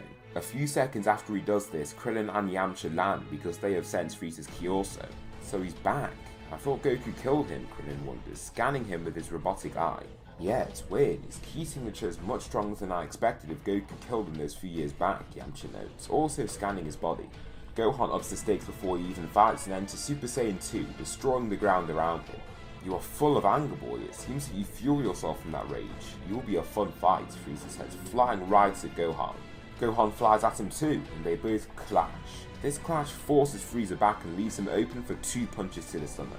Before Frieza can throw an attack of his own, Gohan uses Solar Flare to stun him for a few seconds and throws a full power punch to launch him into the air. Gohan then uses his Hyper Masenko, hitting Frieza directly and launching him towards the clouds. As I expected, he got stronger but it wasn't enough, Krillin deduces, preparing to actually leave. He turns back to exit, but he then feels a massive key signature in the sky. His body starts shaking, being unbelieving of the force that could possibly be Frieza. Frieza, Krillin mutters, turning to see the golden-coloured Emperor. Frieza just smirks from their reactions, flying down to attack Gohan. He punches him in the chest and knocks him right out of Super Saiyan 2. He follows up by throwing 2 calculated swings at his face before flipping him over his shoulder. Gohan coughs blood and screams in agony, making Krillin and Yamcha step in to try and stop him.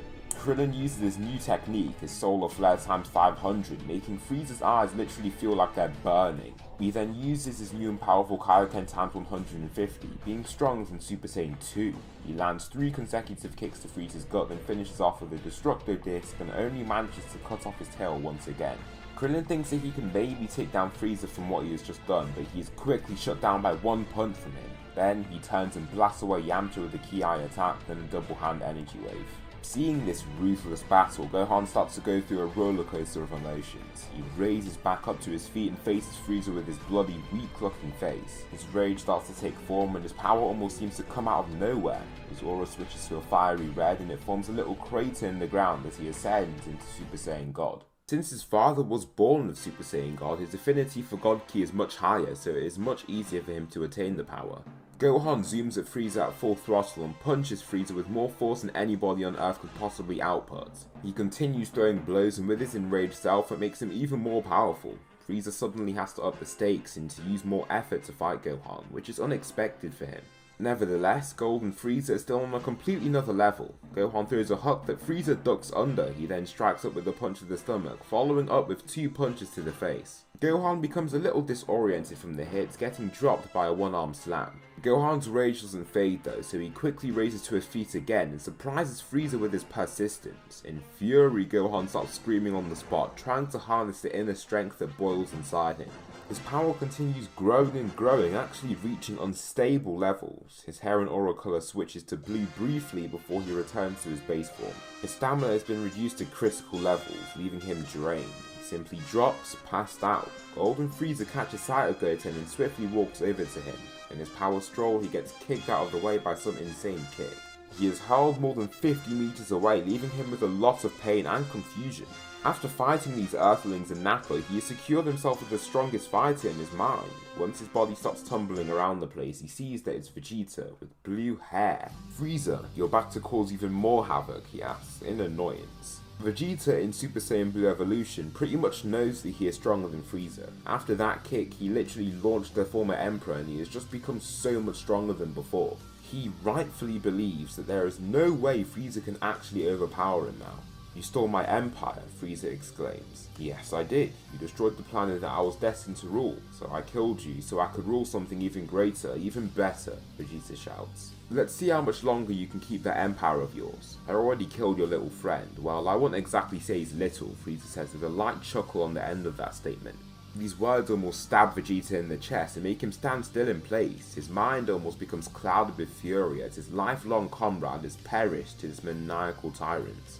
"You'll die for that," Vegeta claims, flying right at him. The fight begins and the first punch wins Frieza. With his back curled over, Vegeta strikes down with a bone-snapping elbow to the spine and slams his knee right into his nose. This knee launches Frieza in the air and propels him more than 30 meters upwards. Finally, Vegeta shoots out multiple ki blasts that Frieza is forced to take, adding on to the injuries. Once the smoke from these blasts thin out, Frieza can now be seen with blood all over his skin and open wounds. His breath is heavy and he looks much weaker than he just did. His overwhelming confidence from before has also wavered due to the clear showing of Vegeta's superiority. Vegeta appears behind him and from his slightly blurred vision he doesn't actually notice. Vegeta throws a powerful kick into his back then grabs his loose arm to swivel chuck him into the ground. Again he teleports down to Frieza and stands ahead and above him, looming down with his incredibly muscular physique from the Blue Evolution form. "Now I get rid of you for good," Vegeta shouts at Frieza, who returns to his final form. Vegeta shoots his large blast and kills Frieza in it, also flattening the surrounding area.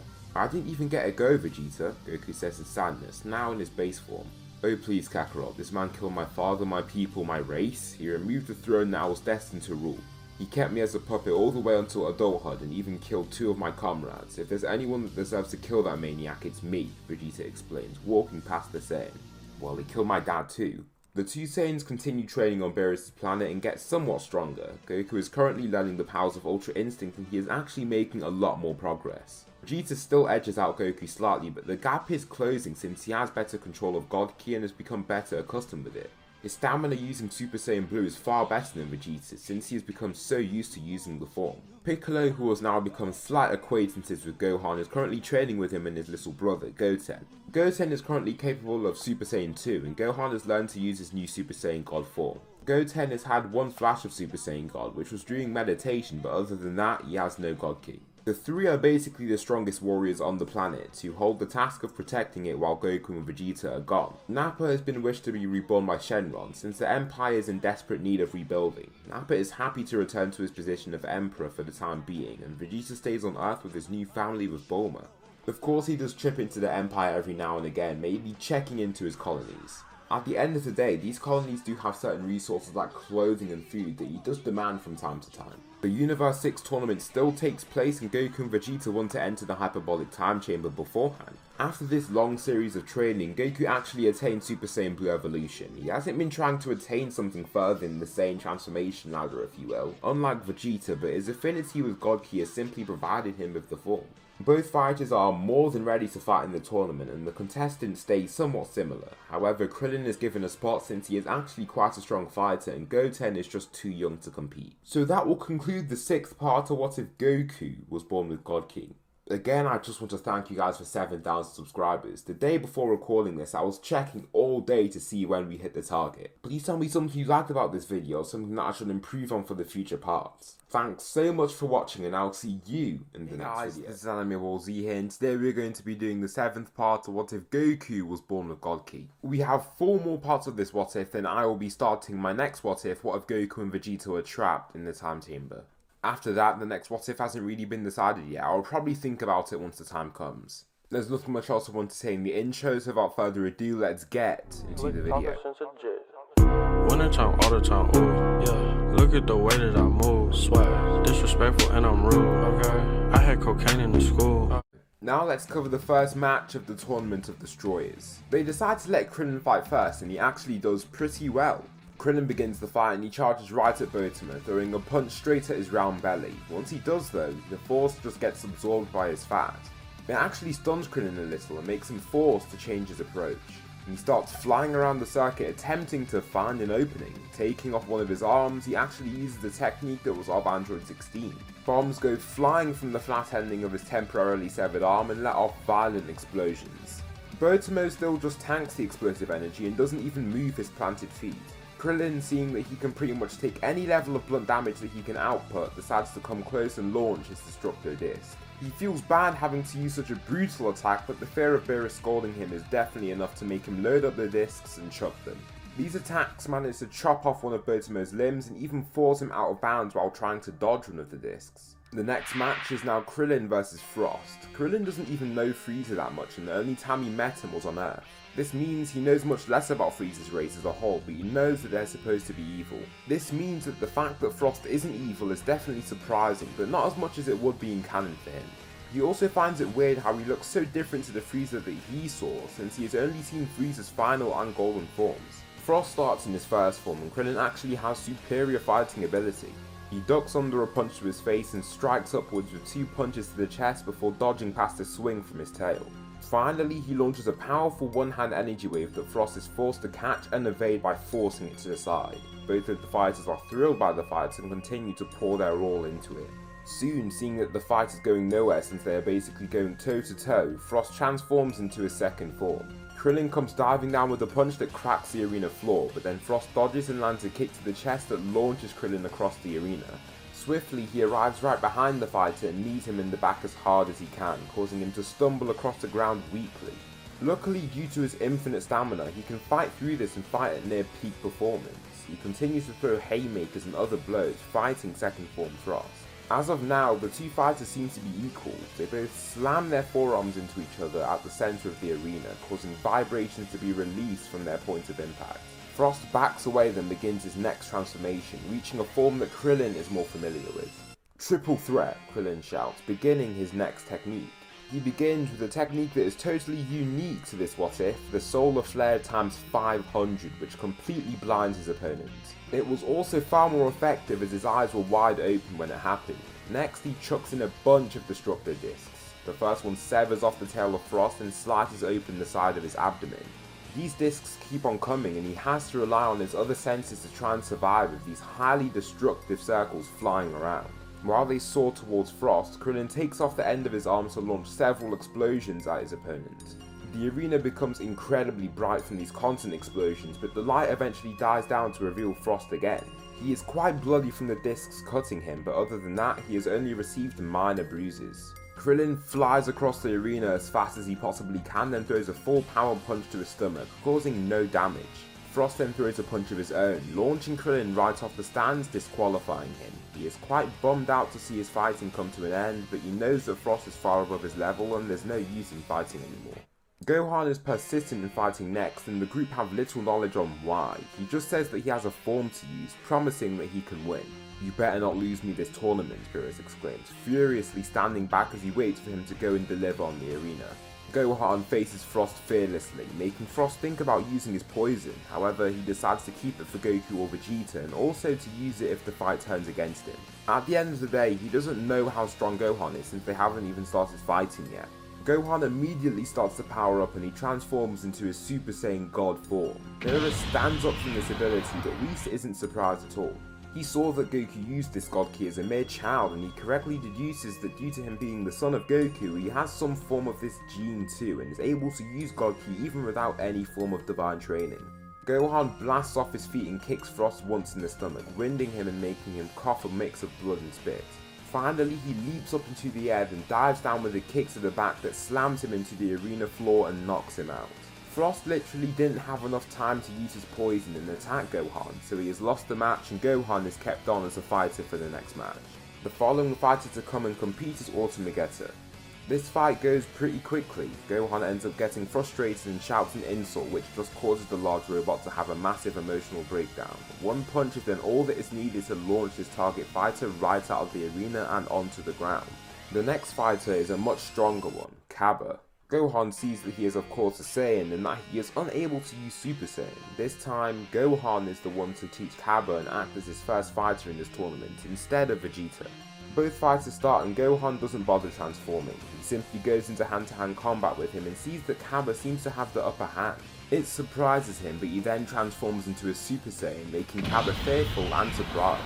However, he has just been overpowering his opponent, so it gives him some needed confidence to continue fighting him, even after this cool and terrifying transformation.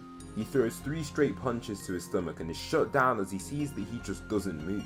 Come on Cabba, the way you get this power is through need. You see the God of Destruction over there. Do you know what he will do if you lose? Gohan asks, kicking Cabba across the ring. As he slides back, he flies right after him and gut punches him before landing an acrobatic kick right to his neck.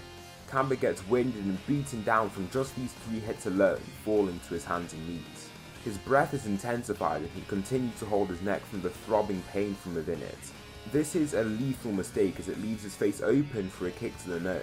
Of course his nose breaks and he stumbles to the edge of the ring, having his hand fall off the ring briefly.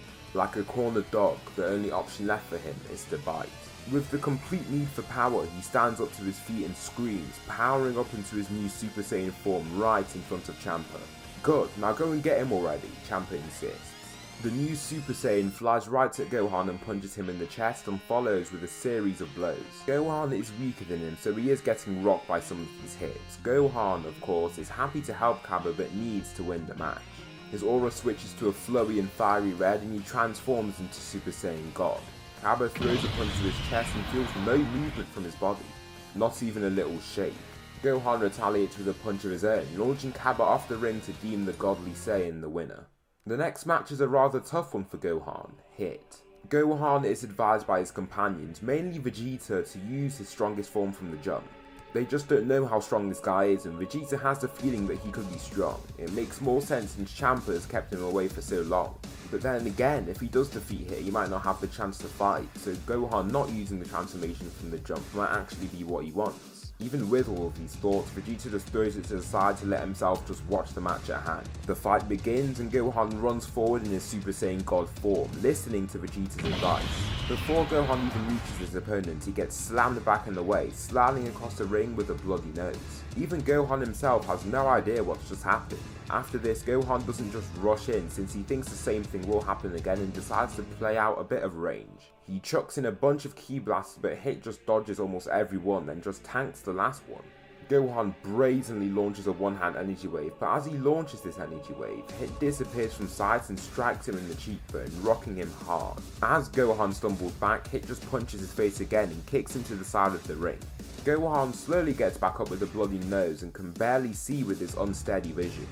Come on Gohan, let go of that rage inside of you. Show him your true strength, Goku shouts, standing from the sides. Gohan digs from deep inside and lets go of his true power and roars like a dragon. Gohan punches Hit and actually makes Hit concerned by how much stronger he's become. Hit uses his time skip, but Gohan somehow predicts and chucks out a fist in the direction which he thinks Hit will come out of. The attack lands and actually does some damage. Getting heated from his growing rage, Gohan just starts screaming at the ground and powering up even more, trying to reach inside for everything he's got. Gohan manages to transform into Super Saiyan Blue, then throws multiple punches in Hit's stomach. He is able to slide him to the edge of the ring, and once he is just a few steps away from taking Hit out of the ring, he predicts a time skip. Feeling Hit's presence behind him, he slips right under the incoming punch and launches a close-up ki blast to the stomach. This explosion blinds Hit for just a second or so, but this is all that Gohan needs to grab his arm and spin around as powerfully as he can to try and eliminate him. Gohan gets close, like really close. Just a step from throwing him out of the ring, Hit stops holding back and reacts by throwing Gohan instead, succeeding. Since Hit was able to handle Goku at Super Saiyan Blue, he's definitely able to handle Gohan in this What If. Gohan hits the edge wall and is eliminated, giving Universe 6 their second win. The next fighter is Goku, who is more than eager to see the power of Hit. Vegeta wants to leave himself for Hit, believing that Goku will lose the fight, however Goku thinks otherwise. Goku suddenly enters the Super Saiyan Blue and rushes at Hit with a smile on his face. The first punch actually rocks Hit and launches him back. Hit is stronger than him at this point, but he doesn't expect this amount of power from the Hit. Next, Goku ascends into the next stage, Super Saiyan Blue Evolution. This makes him around 20 times, probably 21 times or so, stronger. Hit uses time skip and knees Goku in the face, but this only moves him back slightly. He simply just looks back with a smirk and hits while Hit with a jab then a kick to the chest. Both of these attacks definitely disorient Hit, but he definitely becomes disorientated from the following blow. This next blow drops him, but he decides to utilize his time skip to not get hit as he's on the ground. Goku runs right back after him with a barrage of punches to the body, pushing him to the edge of the ring. Hit throws a rash and wild hook to just try and land something on Goku, who ducks under and punches him off the ring to win the entire tournament for Universe 7. Beerus stands up from his seat elated and Whis just makes a posh and respectful clap while sat with his legs crossed over. For the following arc, Future Trunks still returns to Earth, and this time he is to spar his father and not Goku. This is because Vegeta is actually the strongest mortal on Earth, and Trunks is more than happy to see how strong his dad is. "If you're my son, you better be strong," Vegeta insists, charging right at him. Trunks seems pretty scared as he flies so fast, turning into Super Saiyan 2 immediately. He parries Vegeta's first hit and punches over to the head. Trunks successfully slams his soul into his chest, hurling Vegeta back while they're both fighting in the air. Trunks pounces and charges after him, launching a ki blast as he approaches him. The Emperor just knocks the blast away, then swivels over a punch, landing a kick down to the head. "You're so strong and you're still in your base form," Trunks exclaims, thrilled by the fight. "I see why you weren't able to fight against Goku Black. You won't be able to fight against someone like Goku if you're this weak." "Yeah, I guess so." Trunks quickly unsheaths his sword and swings downwards to try and slice his father. In a flash, Vegeta evades and punches his son in the face, following with a lower body shot to the stomach. Defensively, Trunks pulls his sword back and Vegeta goes wild, punching this sword. Somehow it manages to endure these haymakers, but the third punch causes Trunks to lose grip and drop it. Once his sword falls out of his hands, Vegeta elbows him across the face and finishes off with a spinning kick across the jaw to launch Trunks in the opposite direction. Trunks sees that he has literally no chance and the spar is stopped. This isn't a great indicator of how strong this Goku Black will be, since base Vegeta dominated his son, but all they have to do is wait and see. Goku and Vegeta end up in Trunks' timeline, just like in the canon series. This time, Vegeta is much more confident and is thrilled to see Goku Black himself. "I'm going first, Kakarot," Vegeta declares, powering up into ordinary Super Saiyan. He appears behind Goku Black and throws two devastating punches to the back, making him cough out a mixture of blood and spit. This deity slowly turns to get brutally punched in the jaw, dislocating it. His body is almost shot downwards as he falls in a straight and high velocity manner. Vegeta rains down a collection of various golden beams of energy that shower the injured Goku Black. Once the ki blast stops getting rained down on the man, he is revealed with ripped and torn clothing, but especially with open bleeding wounds. "You annoying mortal insect," Zamasu screams up, transforming into a Super Saiyan. "There you go, better," Vegeta shouts down, smirking at his weak opponent. With this transformation now, the tides could be turning Goku Black's favour. With the new confidence of the Saiyan form, he zooms up in flight while smiling intensely. Vegeta just flies above him with a stern look, awaiting his approach. Goku Black begins the assault with a wild punch that Vegeta parries with ease. Another punch comes flying for his face, but he is easily able to just move his head out of the way. Goku Black, unable to accept that he might still be inferior to Vegeta, who is immortal, throws another wild punch that Vegeta can just drop under. After dropping under the attack, he drives his knee into the chest of Goku Black, finishing off with two accurate blows and a final energy wave to try and finish him off. As Goku Black is fighting off this golden beam of energy, Vegeta transforms again, upping the stakes to his Super Saiyan 2 form. Goku Black is left in a very sticky situation. His arms burn as the blast is about to consume him. Vegeta just laughs as he pushes even more with the blast, putting all that he's got into it.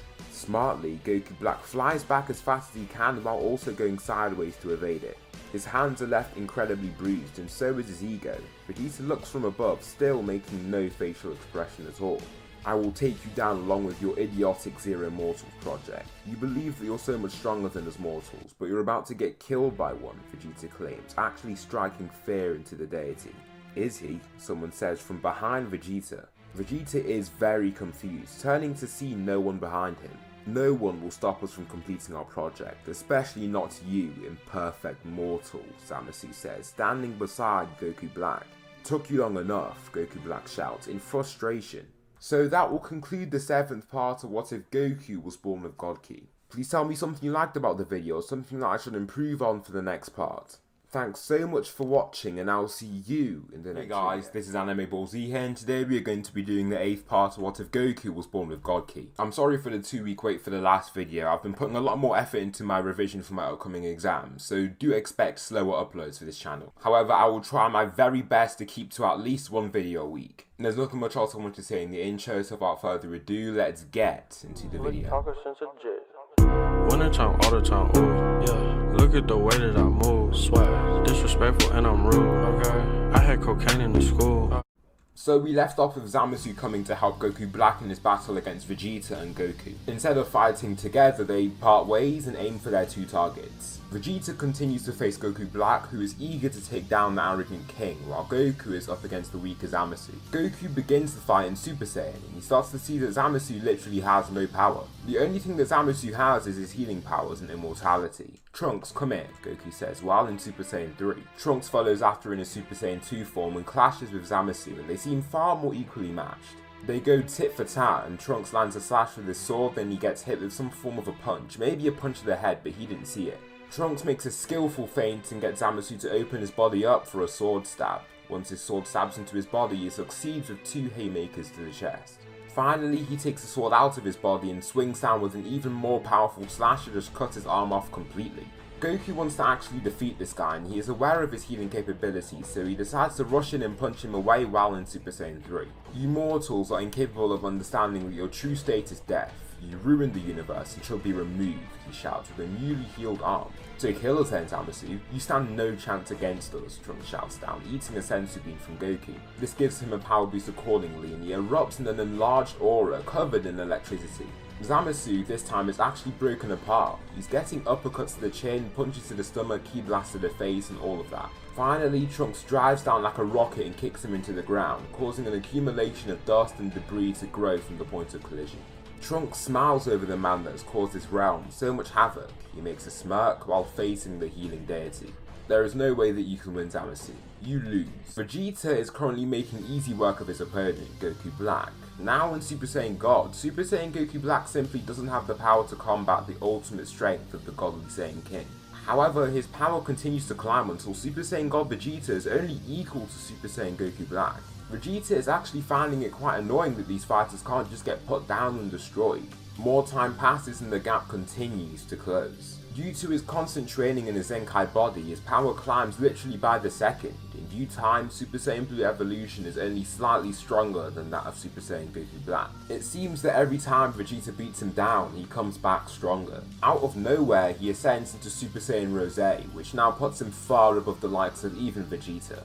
Vegeta throws out a sluggish punch as he is littered with painful and harmful injuries. Goku Black just weaves past the attack and slams his fist into his jaw, knocking him out. He slowly drops from the air and slams onto the ground. Goku and future Trunks are also having a tough time even causing any damage to Zamasu since he just constantly heals. We need to retreat, there's no way that we can win now, future Trunks shouts, grabbing his unconscious father's body to then fly in the opposite direction. Goku and Vegeta are forced to return to Earth to actually try to subdue these fighters. Vegeta goes straight to the hyperbolic time chamber with senzu beans, trying to increase his strength as much as he possibly can. Goku takes out the day to learn the Mafuba, and Vegeta comes out from the time chamber, now surpassing Goku by a serious margin. After healing from his injuries and gaining strength from his Zenkais, his power is unmatched. The 2 Saiyans return to the future timeline, and Vegeta begins by transforming into his Super Saiyan Blue evolution form. Goku also goes right for Zamasu, trying to complete the Mafuba. Vegeta charges right at Goku Black, but then teleports behind him to land the attack directly on the back of his head. Next, he swerves past 2 hits from the Divine Saiyan before performing an acrobatic swinging kick to the jaw. Vegeta continues to dominate in the battle, and this time he is able to actually batter him down a very significant amount. After just a few minutes or so, Goku Black is pretty much unable to fight back and has been beaten down a considerable amount. Goku then performs the Mafuba and somewhat succeeds, however he still swaps out the talisman for some coupon that Master Roshi had, and due to Goku's incompetence, Zamasu and Goku Black are able to fuse into Fused Zamasu. Even after his strenuous training, there is absolutely no way that Vegeta can contend with the power of his fused divine being. They both decide to fight him together, both in Super Saiyan Blue Evolution. Goku starts with the assault first and throws a fair share of strikes that cause little to no damage. Vegeta then flies right over Goku and comes in with a ramming knee to the face, which is a pretty strong attack. Even with this, Zamasu eats it like it's dinner and throws his first attack, breaking a rib in Vegeta's chest. Goku tries to land another swing, but the divine being is easily able to swerve past the incoming blow. Finally, he retaliates with a kick to the side of the body, then a slamming kick to the chest that cracks open his sternum and 2 other ribs. This battering of the two Saiyans continues, and they don't even get Zamasu to lose a single drop of blood. The only things that can be seen on the fusion is a bit of dirt across the clothing and a few minor tears too. The Saiyans are forced to retreat since they are unable to deal any damage and they are handed the power of the Potara. This is actually the first time for them doing this fusion, and Vegeta is very reluctant to do so since he despises fusing with his main rival. However, his ego is much more, let's say, manageable than in the canon timeline. It takes time, but eventually he does agree to do the fusion. This new Vegito is several times stronger than that of the canon Vegito, and he actually has access to a certain form, a very powerful form. A form that even Goku and Vegeta individually cannot use. The form I am talking about is UI Omen. The new Saiyan fusion begins his transformation and rumbles the ground with his power. Bright light glows powerfully during his power-up, while he vehemently roars to ascend to such form. It takes a bit of time and Zamasu isn't even able to attack him during this time because the light is so blinding. Vegeta lets out one final scream and his head switches to a more shiny metallic black with white sparkles glittering over his muscular body. "It's the end for you, Zamasu," Vegito exclaims, charging at him with his newfound speed. Zamasu tries to punch him square in his nose, but his body swiftly flows right over the punch, allowing him to also counter with a kick to the neck. As he flies back, he launches a massive block of the heavy material that he used in canon, but this is no challenge for Vegito. As Vegito flies towards the block, he makes a powerful scream and it sounds as if there's a darker, more sinister undertone to it. His speed intensifies greatly and he blasts himself right through the entire block, finishing off by punching the Divine Fusion with full power. Zamasu's body goes flying away from the intense force from the attack, making him very scared of the power of Vegito. Vegito, on the other hand, is thrilled by the easy fight that he has been given, and this is partly due to the amazing feeling that Ultra Instinct seems to give when being used. Once Zamasu sees Vegito approaching him, he is actually quite scared, but the very fact that he even has fear for a mortal makes him furious. Suddenly, instead of flying back, he stays put and powers up with rage, clashing with the Saiyan fighter. The clash is futile and he is easily overpowered, getting thrown back. Vegito zooms in with a punch to the abdomen and then an upwards kick to the jaw. This sends Zamasu quite literally spinning at a decently high velocity. With his body falling away and down now, Vegito rattles off a barrage of ki blasts and his signature final Kamehameha. Fused Zamasu is enclosed in this heart-destructive beam of energy and is left with injuries that would be otherwise life-threatening for a mortal being. Since the time of fusion decreases as more power is being used, Vegito definitely doesn't have much time left. The thing is though, he has no idea of this at all. He just assumes that the fusion is still 30 minutes, which is what both of his fusees, Goku and Vegeta, think. While Vegito looms over the bloody immortal being with an arrogant smirk, he feels an odd feeling inside his body. "Already?" blurts out as his last words before he splits back into Goku and Vegeta. "What's going on? Goku said that it would last 30 minutes, Vegeta thinks in his mind, looking down to the smiling Zamasu that sees that he now has a chance to pounce. A chance to complete his project. "I guess we're gonna have to fight him like this then," Goku says, powering up into his Super Saiyan Blue Evolution form. Vegeta does the same this time, but Goku manages to incorporate his Kaioken form with his transformation. Both fighters charge at this fused being, but as they approach, Zamasu speed blitzes them and punches them both in the stomach at the same time, knocking the wind right out of them.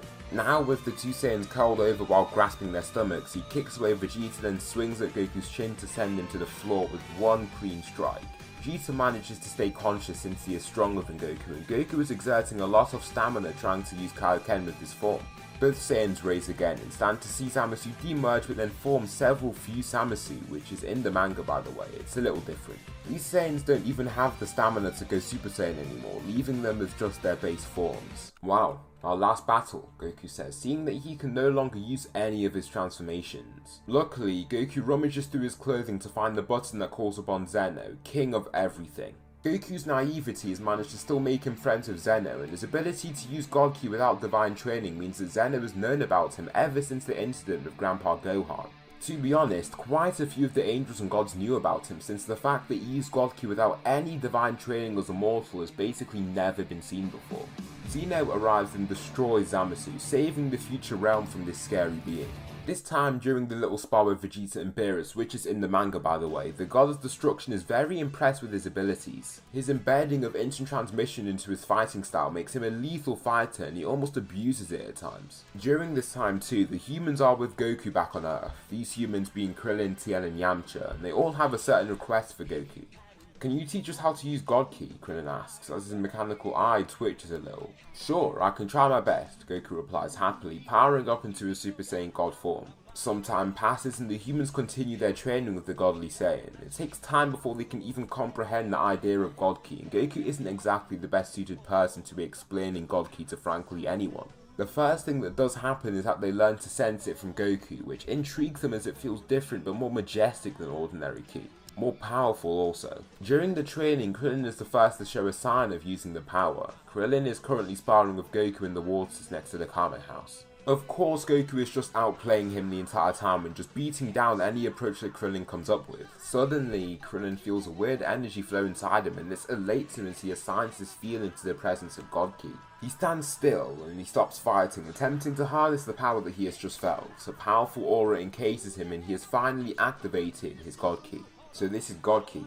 Whoa, I feel so strong now, Krillin says, before clashing back with Goku. Now he is far stronger and Goku can feel it. Since the Saiyan held back so much, it actually knocks him back, but the next punch is easily tanked by Goku. Krillin continues on the offensive, throwing his newly powered strikes with accuracy but also with ferocity. Finally, he uses Solar Flare times 500 to stun Goku before zooming forwards as fast as he can to throw the most powerful punch that he can muster. Somehow he manages to tank the hit, but he does actually feel slight discomfort from the strike. This is the first for this entire training regime of the androids and Tien, who is still half human. You did it, Krillin, that's good. Now I think the next step for you should be adding Kaioken to the form. You aren't going to have access to any Saiyan forms, so I think that's the highest level you can achieve with GOKU. After that, I think the last step for you is just to get your base form stronger, Goku explains, quite smartly for him. It still surprises the androids that Goku isn't bright in real life scenarios, but when it comes to fighting, he's almost a genius. I mean, this is the same guy that learned the Kamehameha in a few seconds, while it took Master Roshi 50 years to do the same thing. Also in battle, he comes up with very delicate and successful strategies that really show how he's been a fighter ever since before he was even a teenager. So that will conclude the 8th part of What If Goku was born with GOKU. There will be 2 more parts to this series before I start my new What If Goku and Vegeta were trapped in the time chamber. Please tell me something you liked about this What If, or something that I should improve on for the next part. Thanks so much for watching, and I'll see you in the next video. Hey guys, this is Anime Ball Z here, and today we are going to be doing the 9th part of What If Goku was born with GOKU. I know it's been a long time since I've last uploaded, but these exams have been taking up a lot of my time. However, once this whole revision period is over, do expect more frequent uploads on this channel. So without further ado, let's get into the video. Winter time, all the time, ooh, yeah. Look at the way that I move, swag, disrespectful and I'm rude, okay. I had cocaine in the school. In this What If, I will make Krillin's selflessness state a thing or no ego zone which he can perform with ki. There's no official multiplier for it, but I'll just say that it makes him much stronger, multiplying his strength many times. His next goal is to embed Kaioken into his aura of a god, but the next step that Goku is unaware of is to master the use of no ego zone with his god ki. He believes that if he does this, he could eventually rival the powers of the Saiyans. Soon after, Yamcha is the next to use GOKU, but Tien has a little more trouble and is currently the weakest out of the 3 fighters. As we know that androids can get pretty strong, since Android 17 was able to gain so much strength just by protecting some random island. I am taking that into account with these androids, and I'd say they gain strength similar to Saiyans, but not as well. This is because the androids don't receive Zenkais and probably other reasons too. The Tournament of Power arc has arrived, and after this training, Universe 7 actually has some strong fighters. During sparring with Gohan, Goten has actually managed to use Super Saiyan God on several occasions, receiving the genetics from his father too. Here are the fighters for the Universe 7 tournament. Goku and Vegeta are a given. They are presumably the strongest fighters in the universe. Well, the strongest mortals. Krillin is also invited as he has God Ki and is the strongest human. Once Beerus hears of this, he is actually very surprised that a human was capable of doing this. Gohan is also chosen to fight in the tournament. His Super Saiyan Blue form allows him to gain incredible power, and his rage grew also be a great asset to the team if needed. A new addition to the team would be Yamcha, who replaces Master Roshi. Goten would be a good choice, but Chi-Chi isn't exactly the easiest person to persuade. Also, Goten has a whole life to live, and she sees this as a chance for him to lose his life, therefore there is no chance that he can go. Goten isn't exactly fond of going either, since it would be quite scary to face people as strong as his father. As you can see, the team hasn't altered all that much. Frieza is still invited back to save the universe, and he is even more frustrated to find that Goku and Vegeta are so much stronger than him. Before the Tournament of Power though, Goku has had a little bout with Toppo. Goku is still quite surprised that Toppo can use God Ki, but all of the Gods of Destruction know what Goku's capable of. He uses Super Saiyan Blue Evolution with ease, much easier than Vegeta. Since his body has become far more accustomed to the power of God Ki, the forms aren't exactly taxing on him, especially not ordinary Super Saiyan Blue or Super Saiyan God. These two forms just feel like his base form now. The Gods of Destruction are astonished with the level of power he has, far exceeding Toppo.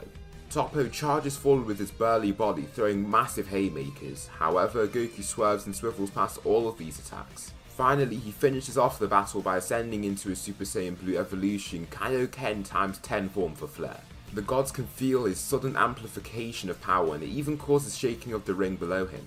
"Here we go," Goku says with a smirk, darting at Toppo with inhuman levels of speed. The first two hits are all that are needed to dismantle Toppo, but to also launch him right off the ring, weakened and beaten badly. During the start of the Tournament of Power, nothing really changes, but things really start to change upon Goku fighting the Pride Troopers. Goku is able to use his base form to dismantle the group with ease. The next fight I'd like to cover is between Vegeta and Toppo. This fight actually ends up quite a bit differently since Vegeta is so much stronger. "So, you fought Kakarot?" Vegeta asks, ascending into his Super Saiyan God form. "Yes, he was much stronger than you," Toppo says, using his own Aura of a God transformation. This statement certainly irritates Vegeta, making him quite furious. After this statement, Vegeta powers up into his Super Saiyan Blue form to begin the fight. Both fighters clash, and this time Toppo is already feeling overpowered. They throw their fair share of strikes, and Vegeta has the slight upper hand against them already. Toppo tries to swing for a punch to the head, but Vegeta ducks under and darts ahead with his own punch, winding him. Finally, he leaps up to kick him in the chest and finally launches his special Big Bang attack, launching him into the center of the ring while also breaking part of the ring structure. After Toppo has completely fallen back, Vegeta shouts, ascending further into his Super Saiyan Blue Evolution form. Toppo feels lightheaded and weak from this attack, so a 20 times multiplier from that means it's game over for Toppo. Vegeta zooms across the ring, cracking it with every stride he takes. He even eliminates someone just by them getting in his way, really showcasing his level of strength. Toppo just about dodges the first punch, but is then winded by a kick to the stomach. Finally, Vegeta leaps into the air, then comes swiveling down with a kick to the face. Once Toppo is dropped and dazed, Vegeta uses this chance to launch his final flash, launching him right off the ring entirely. The next battle is between the human Krillin and Dispo. Krillin begins by using Kaioken times 100. This time he's an android, so the stamina part of the Kaioken means nothing to him. However, it's just if his body can handle it, so he can go quite a bit higher than this for his Kaioken. And if his body can handle the multiply for the Kaioken that he's using, he can pretty much use the form as long as he wants. Dispo flies around and circles Krillin, using far superior speed to disorient him. Krillin is pretty much unable to track him, so he gets hit in the back, launching him forwards at great speed. Before he can get up though, Dispo acrobatically kicks him back down into the ground, finishing by jumping up to rain down with a barrage of ki blasts. Before he can do that, Krillin struggles to raise himself up and he starts to dodge these incoming blasts. He uses swift movement and agility to step past every incoming blast, which breaks apart the arena below. This guy is no joke, Krillin realizes, upping the stakes to his strongest form, Aura of a God. His body envelops in the cloak of God Ki and is heavily amplified, revealing his true power. The last ki blast that comes raining down hits Krillin, but it causes pretty much no damage. "I didn't think I could ascend into this form quick enough," Krillin says, feeling calm and more focused from the use of his divine ki. Most people scale Dispo to around Super Saiyan God Goku, so this means that Dispo is actually able to handle Krillin with even this form. I mean, Krillin's base form is weaker than Goku's in the canon, and this Aura of a God form is probably weaker if not equal to Super Saiyan God. So even if we highball this form and highball Krillin, Dispo will still be able to take him out. Krillin zooms right towards Dispo, but he is rattled by his insane speed as he swerves past his punch and throws 3 punches in the speed it took for Krillin to throw just that one. Next, he steps behind him to land a good kick to his back, finally ending with a slam to crack the arena floor. Krillin is definitely in a tough situation. He doesn't really know what to do. He isn't exactly strong enough to face Dispo, but he does have something in mind. Maybe Aura of a God mixed with his no ego zone will be enough. Dispo steps back and waits for his opponent to get up with arrogance, strongly believing that he can win the fight. Here goes nothing, Krillin thinks to himself, digging deep within himself to try and achieve this no-ego form while using God Ki with it. His aura becomes far more powerful and pressuring, getting the attention of the gods of destruction. Another mortal using God Ki has had no divine training either, Beerus says, standing in surprise. Not only is it a mortal, it's a human. Impressive, Whis says. Krillin's mind becomes calm and tranquil, and his power continues to multiply as he enters this new form. Opening his eyes, his new power gets the eyes from other gods of destruction. So this is the form I was aiming to get. I didn't even really feel a strong stamina drain. Great, Krillin says to himself with a clear, focused mind. Dispo, in reaction to this transformation, charges at Krillin with all his speed. However, Krillin starts to match his speed. His speed is increased a lot and his movement is swift as well as explosive. Dispo throws the first punch, but Krillin ducks under it to punch him in the stomach with amazing force. Next, he swings over for a punch to the face, then a kick to the liver. These three attacks all land and drop Dispo to one hand and a knee, overwhelmed from the force of these attacks. Krillin then chucks out several destructo discs that leave deep gashes in Dispo's chest and back, but he isn't sliced in half or anything. Before Dispo can then be eliminated, Toppo appears in front of him. "This is the man you lost to," Toppo asks, in contempt for his fellow Pride Trooper.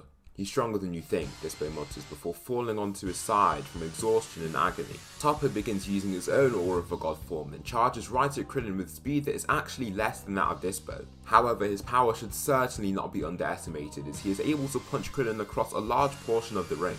The fight between them begins, and Krillin is actually putting up a good fight. They go blow for blow, seeming to be equals. Neither of them can gain the advantage over the other. "If I want to win this, I have to use Kaioken," Krillin thinks to himself, before dodging a punch coming towards his face. Krillin launches a barrage of Ki blasts and flips away about 20 meters before launching a Kamehameha wave.